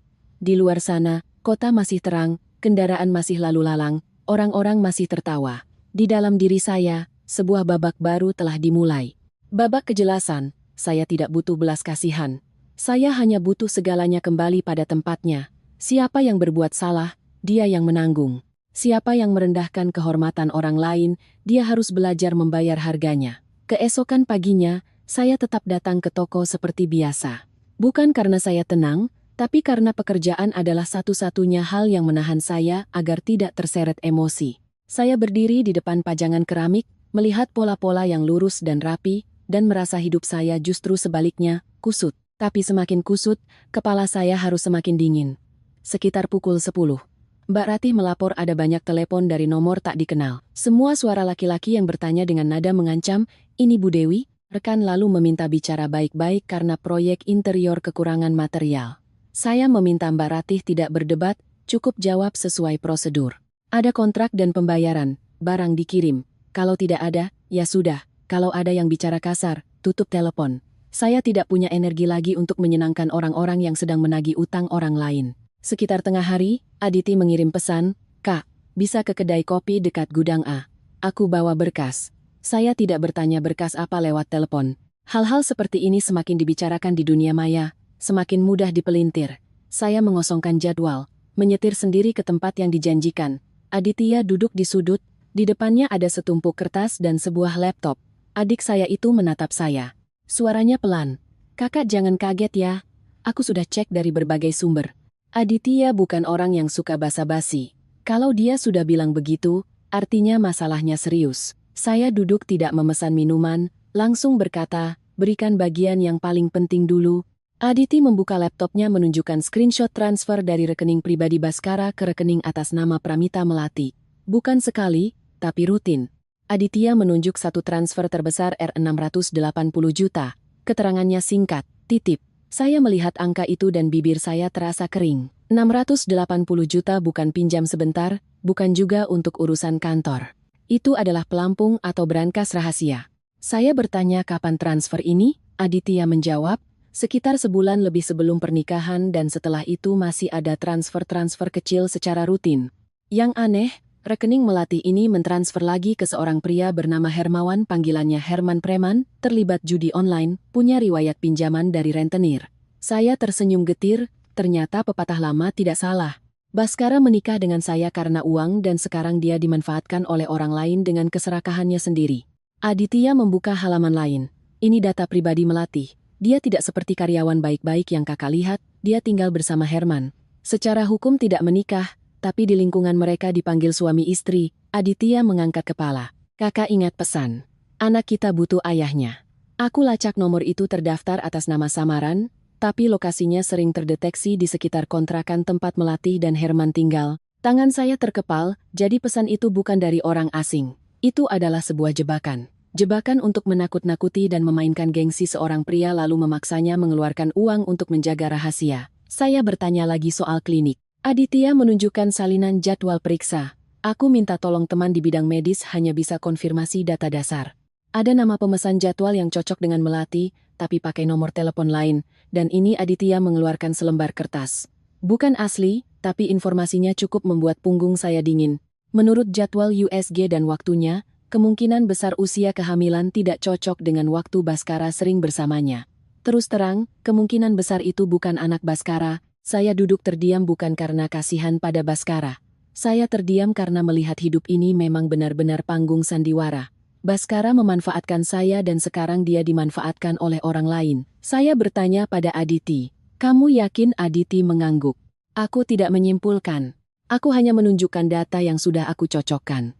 Kalau mau dibawa ke pengadilan, kita harus minta verifikasi resmi. Tapi secara logika semuanya sangat cocok. Saya memasukkan berkas itu ke dalam tas, saya tidak mengatakan apa yang akan saya lakukan. Saya hanya berpesan, simpan baik-baik semua aslinya, buat beberapa salinan, jangan sampai hilang. Di perjalanan pulang, ponsel saya berdering lagi. Bukan Baskara, tapi nomor tak dikenal. Saya mengangkatnya di seberang sana. Suara pria serak, Bu Dewi. Iya. Saya dari tim subkontraktornya Karya Baskara. Tolong ibu buka lagi pengiriman barangnya. Kalau tidak proyek kami mati. Saya menjawab singkat. Anda bekerja dengan Karya Baskara. Saya tidak punya kontrak dengan Anda. Saya hanya mengirim barang sesuai pembayaran. Di seberang sana, suara itu menggeram. Ibu ini menekan orang. Saya tidak marah. Saya hanya mengatakan satu kalimat sebelum menutup telepon. Saya tidak menekan. Saya hanya tidak memberi utang. Baru saja saya berhenti di depan toko, saya melihat Baskara berdiri di luar. Bajunya kusut, matanya cekung, terlihat gelisah. Dia berlari ke arah saya seperti orang tenggelam yang meraih sedotan. Dewi, angkat teleponku. Aku terjepit sekali, saya tidak mundur juga tidak maju. Saya menjaga jarak satu lengan, cukup agar tidak ditarik ke dalam drama di depan karyawan. Terjepit apa? Tanya saya. Suara saya datar, dia menjilat bibir. Orang-orang proyek menagih. Aku butuh kamu buka lagi pengiriman barang beberapa hari saja. Dan aku butuh kamu bantu aku sedikit untuk ambil uang yang dipegang Melati. Dia tidak mau kembalikan. Saya menatapnya lurus. Uang apa yang dipegang Melati? Dia tertegun. Matanya bergetar, lalu mencoba mengarang. Uang-uang perusahaan. Dana yang aku titipkan padanya biar aman. Saya mengangguk pelan. Berapa? Dia terdiam beberapa detik, lalu berbisik seolah takut terdengar. 680. Saya tidak mengerutkan kening, tidak pura-pura kaget. Saya hanya merasa lucu. Dulu 65 juta dia anggap apa susahnya? 60 gram emas dia sebut pinjam sebentar. Sekarang 680 juta menjadi dititipkan biar aman. Pepatah serakah membawa celaka memang benar. Saya bertanya, kamu punya bukti itu uang perusahaan atau uang yang kamu transfer pribadi? Dia tergagap. Aku transfer pribadi biar praktis, saya menatapnya, suara saya lebih dingin. Kalau begitu, itu urusanmu, bukan urusanku. Baskara meraih lengan baju saya, suaranya panik. Dewi, jangan kejam begitu. Tolong aku kali ini saja. Aku janji akan bayar. Aku akan perbaiki semuanya. Saya menarik tangan saya tidak kasar, hanya melepaskannya seperti melepaskan sebuah utang. Jangan sebut itu, menolong. Aku sudah pernah menolongmu dengan 5 miliar. Kamu membalasnya dengan kotak emas kosong dan sebuah tamparan di pipi ibuku. Wajahnya pucat pasi. Aku tidak mau itu terjadi. Saya memotong dengan tegas. Mau atau tidak, kamu sudah memilih caramu hidup dan aku memilih batasan. Dia berdiri mematung. Saya masuk ke dalam toko, berpesan pada karyawan, siapapun yang bertanya soal barang untuk Karya Baskara, alihkan ke Mbak Rati. Saya tidak menoleh lagi ke arah Baskara. Ada orang yang baru memahami nilai sebuah pintu ketika pintu itu sudah tertutup. Saya menutup pintu bukan karena benci, saya menutupnya karena harga diri dan karena saya tahu kebenaran sedang berjalan menuju terang dengan sendirinya melalui konsekuensinya sendiri. 3 hari setelah insiden di rumah orang tua saya, proses hukum mulai berjalan. Pengacara saya mengirimkan surat pemberitahuan, daftar bukti, dan permintaan pencocokan kewajiban finansial sesuai prosedur. Saya tidak lagi berkomunikasi langsung dengan Baskara. Saya berkomunikasi melalui tulisan, karena saya paham orang yang terbiasa berbohong akan sangat pandai memutarbalikkan kata. Sedangkan hitam di atas putih tidak bisa menyanjung, juga tidak bisa berbelas kasihan. Pada saat yang sama, Mbak Ratih melaporkan bahwa Karya Baskara benar-benar mulai kesulitan. Pemasok kayu menelepon menagih pembayaran. Subkontraktor menuntut kemajuan proyek. Beberapa pesanan furnitur dibatalkan karena terlambat. Saya mendengarnya tanpa rasa senang. Saya hanya melihat sebuah hukum alam. Pohon yang ditopang dengan jerami begitu diterpa angin akan tumbang. Baskara tidak runtuh karena saya memutus jalur hidupnya. Tapi karena fondasi yang dia pijak memang sudah kosong. Suatu sore, Aditya menelepon mengatakan bahwa bank sudah mengirimkan surat peringatan tunggakan utang dengan agunan atas nama Baskara. Saya terdiam. Saya tidak perlu menggali lebih dalam untuk mengerti kenapa Ibu Larasati begitu panik. Kenapa 1,5 miliar menjadi sebuah perintah dan kenapa 60 gram emas diubah menjadi pinjaman?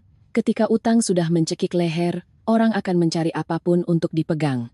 Dan saya adalah tiang yang biasa mereka jadikan tambatan. Pada hari mediasi yang dijadwalkan pengadilan, saya datang tepat waktu. Saya mengenakan kemeja putih dan celana hitam. Rambut diikat rapi bukan untuk terlihat kuat, tapi untuk mengingatkan diri sendiri bahwa hari ini adalah pekerjaan. Pekerjaan saya adalah melindungi hak hukum dan kehormatan keluarga saya. Saya tidak membawa air mata. Baskara datang terlambat beberapa menit. Dia terlihat lebih kurus. Lingkaran matanya hitam. Kerah kemejanya tidak lagi licin seperti saat baru menikah. Ibu Larasati ikut di belakangnya, masih dengan pakaian berwarna gelap, wajahnya tegang, tatapannya seperti pisau. Pengacara saya mengangguk menyapa mereka dengan sopan, lalu duduk dan membuka berkas. Begitu mediasi dimulai, Baskara menatap saya lekat-lekat, seolah ingin menarik saya kembali ke peran sebagai istri.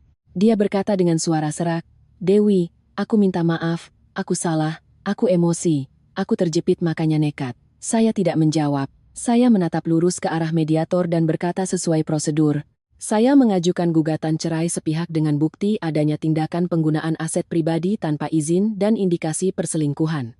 Saya tidak punya kepercayaan lagi untuk melanjutkan pernikahan ini. Baskara terhuyung seperti disiram air. "Jangan begitu. Wih, suami istri kan bisa diselesaikan baik-baik." Pengacara saya yang menjawab suaranya tenang, "Kami akan fokus pada dua hal. Pertama, dasar perceraian. Kedua, kewajiban finansial yang timbul dari tindakan Pak Baskara. Termasuk penggunaan aset pribadi Ibu Dewi dan utang-putang terkait." Ibu Larasati langsung menimpali dengan nada tinggi. "Aset pribadi apa? Sudah menikah ya jadi milik bersama. Menantu itu harus berkorban." Saya menoleh padanya, tetap sopan tapi tidak mengalah. "Ibu Larasati, hari ini kita bicara hukum. Pengorbanan tidak bisa dijadikan alasan untuk melegalkan pengambilan aset tanpa izin, tanpa bukti, lalu menghina kehormatan orang lain." Ibu Larasati hendak bicara lagi, tapi mediator mengingatkan untuk tenang. Baskara menarik napas, mengubah nadanya menjadi memelas, memulai drama. "Aku tahu kamu marah karena kejadian di rumah orang tuamu. Aku tidak mau itu terjadi. Ibu memang emosian. Tapi masa karena satu tamparan kamu mau hancurkan pernikahan kita?" Mendengar kalimat satu tamparan, hati saya sedingin es. Saya tidak mengungkit lagi bekas merah di pipi ibu, tidak menceritakan sesak di dada ayah.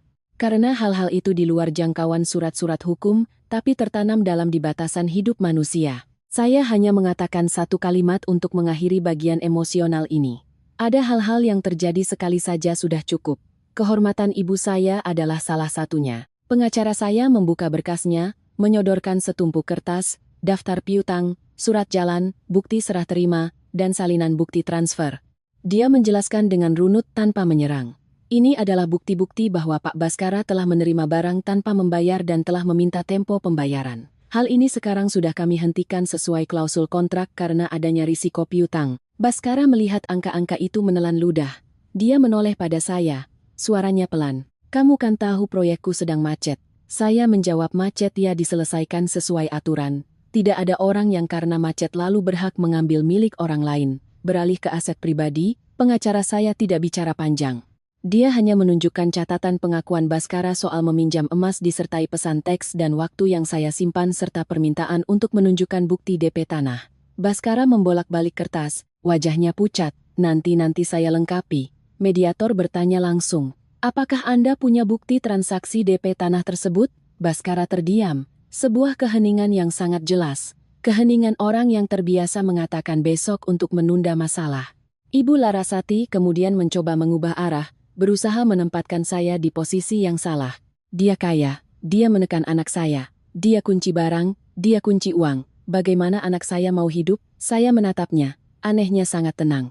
Ibu bilang anak ibu hidup dengan cara menunda pembayaran dan meminta istri mencairkan tabungan. Itu bukan hidup, itu namanya bergantung.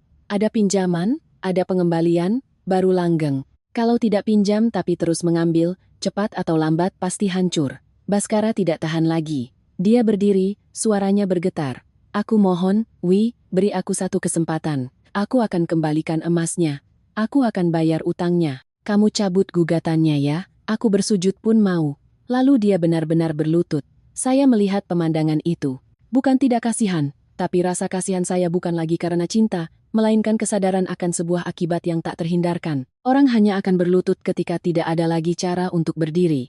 Dan ketika orang itu pernah berdiri di atas punggungmu, sujudnya tidak lagi terasa sakral. Saya tidak mendekat untuk membantunya berdiri. Saya hanya berkata dengan jelas agar semua orang dengar. Mas Baskara, sujudmu tidak bisa menggantikan surat-surat. Sujudmu juga tidak bisa menghapus perbuatanmu membiarkan ibumu menghina ibuku. Saya tidak butuh drama. Saya butuh kebenaran dan kewajiban yang dilaksanakan. Mediator menutup sesi mencatat bahwa para pihak belum mencapai kesepakatan dan akan dilanjutkan ke tahap berikutnya.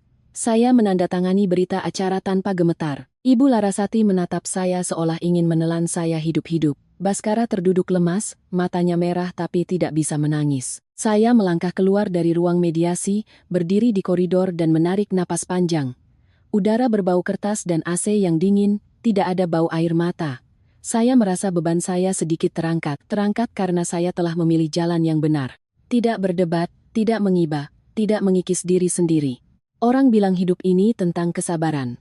Saya sudah cukup sabar, sisanya saya biarkan hukum dan kebenaran yang bekerja. Saya pikir, setelah mediasi segalanya akan berjalan lambat sesuai prosedur. Tapi hidup tidak berjalan seperti berkas. Ada hal-hal di luar sana yang berlari lebih cepat dari kertas. Terutama ketika utang dan keserakahan sudah diambang batas. Sore harinya saat saya sedang memeriksa stok barang baru di gudang, saya menerima telepon dari nomor tak dikenal. Suara pria serak bicara langsung. Ini Bu Dewi Anjani, saya orangnya Herman Preman. Kalau ibu tidak ada urusan, jangan ikut campur. Karya Baskara punya hutang sama kami. Kami mau datang bicara. Saya tidak bertanya Herman yang mana karena nama itu sudah disebutkan Aditya. Saya hanya menjawab singkat. Anda punya urusan, silakan selesaikan dengan Karya Baskara, saya tidak ada hubungannya. Di seberang sana tertawa sinis sebelum menutup telepon. Saya berdiri diam sejenak, merasa angin akan berubah arah. Saya tidak takut mereka mencari saya. Saya takut mereka menggunakan kekacauan ini untuk menarik saya masuk, lalu menjadikan saya pihak yang berkewajiban karena pernah menjadi istri. Saya mengirim pesan pada Aditi. Hati-hati, pihak Herman Preman sepertinya akan berbuat nekat. Aditya langsung membalas, kakak jangan muncul di sekitar kantor Karya Baskara. Ada apa-apa, lapor aku. Sekitar pukul 4 lebih, Mbak Ratih menelepon, suaranya panik. Bu Dewi, kantor Karya Baskara sedang dirusak. Bu, ada banyak orang datang. Saya hanya bertanya satu hal. Ada orang kita di sana? Tidak ada, Bu. Tapi ada yang rekam video dan sudah menyebar. Saya tidak berlari ke sana. Saya tidak akan sebodoh itu menjadikan diri saya tokoh dalam sebuah video viral. Saya hanya meminta Mbak Ratih menyimpan semua informasi, mengambil screenshot apapun yang berhubungan dengan kontrak dan utang untuk berjaga-jaga jika mereka mengarang cerita bahwa Bu Dewi yang menyuruh. Saya sudah lama berbisnis. Saya paham dalam kekacauan, orang suka mencari kambing hitam. Sekitar setengah jam kemudian, Baskara menelepon, kali ini saya angkat. Bukan karena luluh, tapi karena saya ingin tahu bagaimana dia akan mencoba menarik saya masuk. Suaranya serak dan putus-putus. Dewi, dengarkan aku. Aku di kantor, ada orang datang menagih utang. Mereka bilang Melatih mengaku aku ayah dari bayinya. Mereka hancurkan semuanya. Saya diam sejenak lalu bertanya, kamu sudah panggil polisi? Dia tergagap. Sesudah, tapi mereka banyak. Ibu juga sedang ke sini. Saya tidak mengatakan kamu tunggu di sana. Aku datang. Saya berkata terus terang. Selesaikan secara hukum. Aku tidak akan ikut campur. Di seberang sana, suaranya tercekat. Tapi setidaknya kamu bicara pada mereka, saya memotong dengan dingin. Mas Baskara, kamu sendiri yang memberikan uang pada mereka, kamu sendiri yang menyembunyikan dana, kamu sendiri yang memelihara ketidakjelasan, kamu yang tanggung sendiri. Saya menutup telepon. Tangan saya tidak gemetar, tapi dada saya terasa berat. Bukan kasihan padanya, tapi melihat seseorang tergelincir tanpa rem dan menyeret ibunya ikut serta. Meskipun saya sudah mengubah panggilan pada Ibu Larasati, saya tetap tidak berharap beliau celaka. Tapi hidup memang begitu. Apa yang kau tanam itu yang kau tuai. Menjelang malam, Aditya menelepon. Suaranya berat. Kak Ibu Larasati jatuh. Saat mencoba melerai, beliau didorong sampai patah tulang. Sekarang sedang dibawa ke rumah sakit. Saya memejamkan mata. Terbayang di benak saya saat ibu saya ditampar. Rasa sakit di pipi ibu hari itu seolah masih terasa panas. Saya bertanya pada Aditi, kamu yakin? Yakin temanku di kepolisian yang kasih tahu. Kakak jangan ke sana. Belum sampai 10 menit, Baskara menelepon lagi. Kali ini suaranya seperti hancur. Devi, ibu harus dioperasi. Aku tidak punya uang untuk biaya rumah sakit. Tolong aku kali ini saja. Aku mohon. Saya duduk di kursi di gudang menatap lantai semen. Saya tidak berteriak, tidak memarahi. Saya hanya mengatakan setiap kata dengan jelas agar dia paham ini bukan tawar-menawar. Mas Baskara, kewajiban antara aku dan kamu sudah selesai sejak hari Ibu Larasati mengangkat tangannya pada ibuku. Aku tidak punya tanggung jawab untuk membayar biaya rumah sakit ibumu. Kalau kamu butuh, jual asetmu, pinjam ke bank, atau minta tolong kerabat. Jangan hubungi aku. Dia berteriak di telepon, campur aduk dengan tangisan. Tapi ini semua terjadi juga karena aku. Kamu tegas sekali. Saya mendengar kata tegak itu dan terasa pahit. Saya menjawab. Suara saya tetap datar. Aku pernah tega mentransfer 5 miliar. Aku pernah tega menandatangani surat jalan tempo. Aku pernah tega diam untuk menjaga mukamu. Balasannya, aku dapat kotak emas kosong dan sebuah tamparan di pipi ibuku. Aku tidak bisa tegi. Dia terisak lalu berkata lirih seperti jatuh ke dasar sumur. Kamu dingin sekali. Saya menjawab. Dingin itu adalah ketika orang menginjak-injak kehormatan orang lain dan menganggapnya biasa. Sedangkan aku hanya menjaga batasan. Setelah menutup telepon, saya duduk diam cukup lama.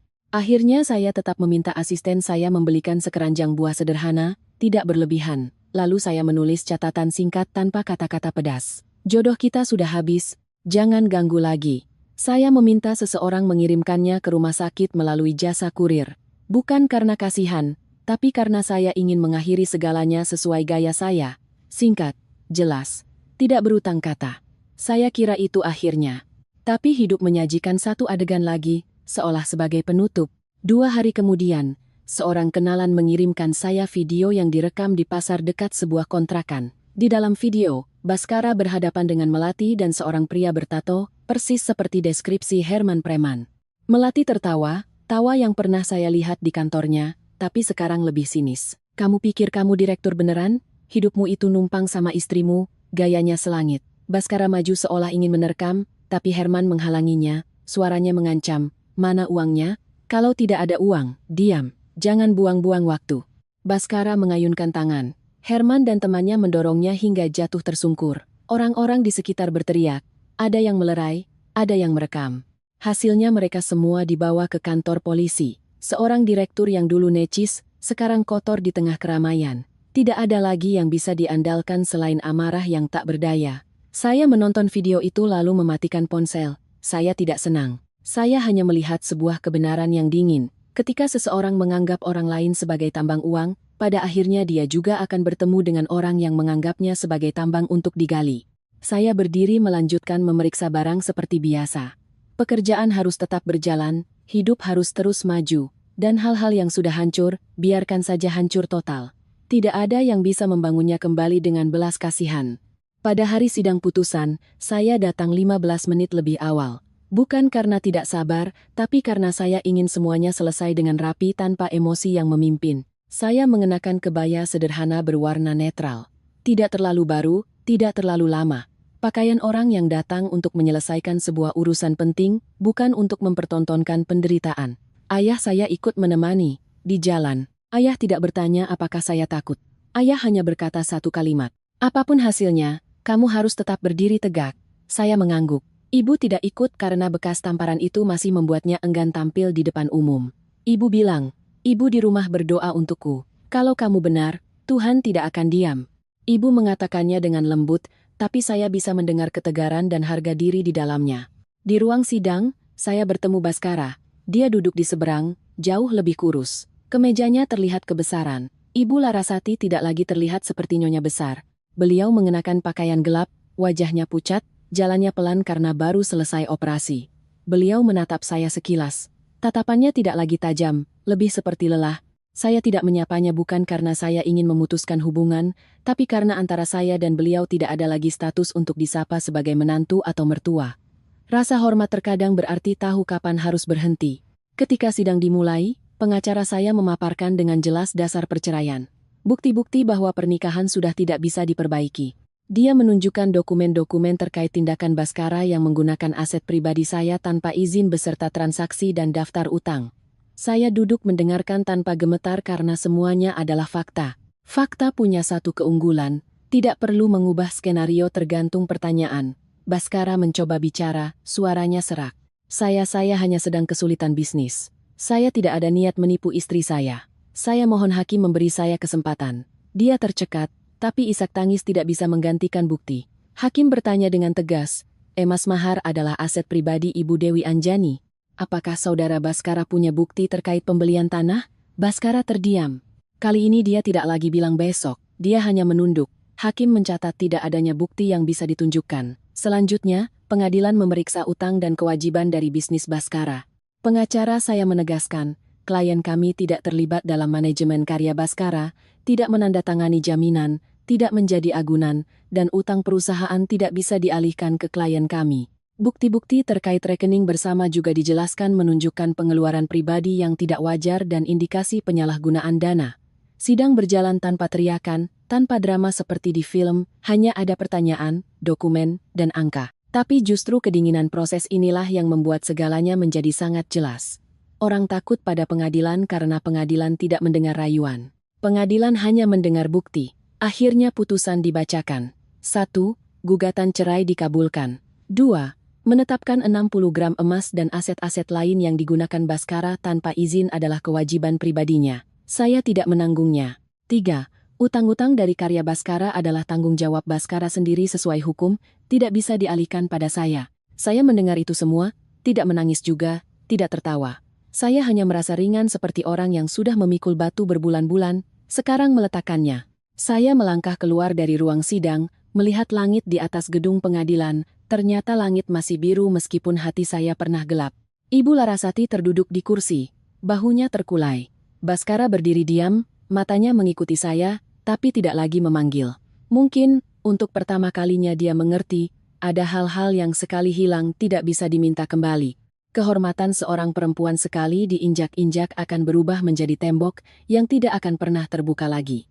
6 bulan kemudian saya kembali ke ritme hidup saya dengan cara yang berbeda. Saya tidak hanya menjual bahan bangunan, tapi juga membuka layanan desain dan bangun interior satu paket. Saya bekerja sama dengan tim desainer muda. Membuat showroom kecil agar klien bisa merasakan langsung tekstur keramik, warna cat, dan pencahayaan. Siapapun yang datang akan dilayani dengan profesional. Pekerjaan saya sibuk, tapi sibuk yang menyenangkan. Saya tidak lagi punya perasaan harus menyenangkan siapapun. Ibu saya sudah pulih. Bekas tamparan di pipinya memudar. Hanya menyisakan sebuah pelajaran yang tak akan lekang. Ayah saya tetap pendiam. Tapi setiap kali saya berhasil mendapatkan proyek besar, ayah hanya tersenyum tipis. Tatapannya seolah berkata, kamu sudah bisa berdiri tegak, nak, tentang Baskara. Saya dengar dari kenalan. Dia pindah ke kontrakan sempit karena rumahnya disita bank, perusahaannya bangkrut. Dia sekarang bekerja serabutan. Ibu Larasati semakin lemah, lebih banyak berbaring, tidak ada lagi suara bentakan. Saya tidak mencari tahu lebih jauh. Bukan karena saya tidak peduli, tapi karena saya sudah melangkah melewatinya. Hidup mereka, mereka yang tanggung. Hidup saya yang jalani. Merenung kembali, saya menyadari satu hal. Dalam pernikahan, cinta itu penting, tapi batasan jauh lebih penting. Sayang itu disimpan di hati, bukan dijadikan alasan untuk memaksa orang lain berkorban tanpa syarat. Pasangan hidup bukan tambang uang untuk digali, bukan juga tempat sampah untuk menumpahkan semua kegagalan. Ketika sebuah keluarga menganggap menantu perempuannya sebagai mesin ATM dan menganggap kehormatan besarnya sebagai sesuatu yang bisa ditampar, maka harga yang harus dibayar akan datang cepat atau lambat.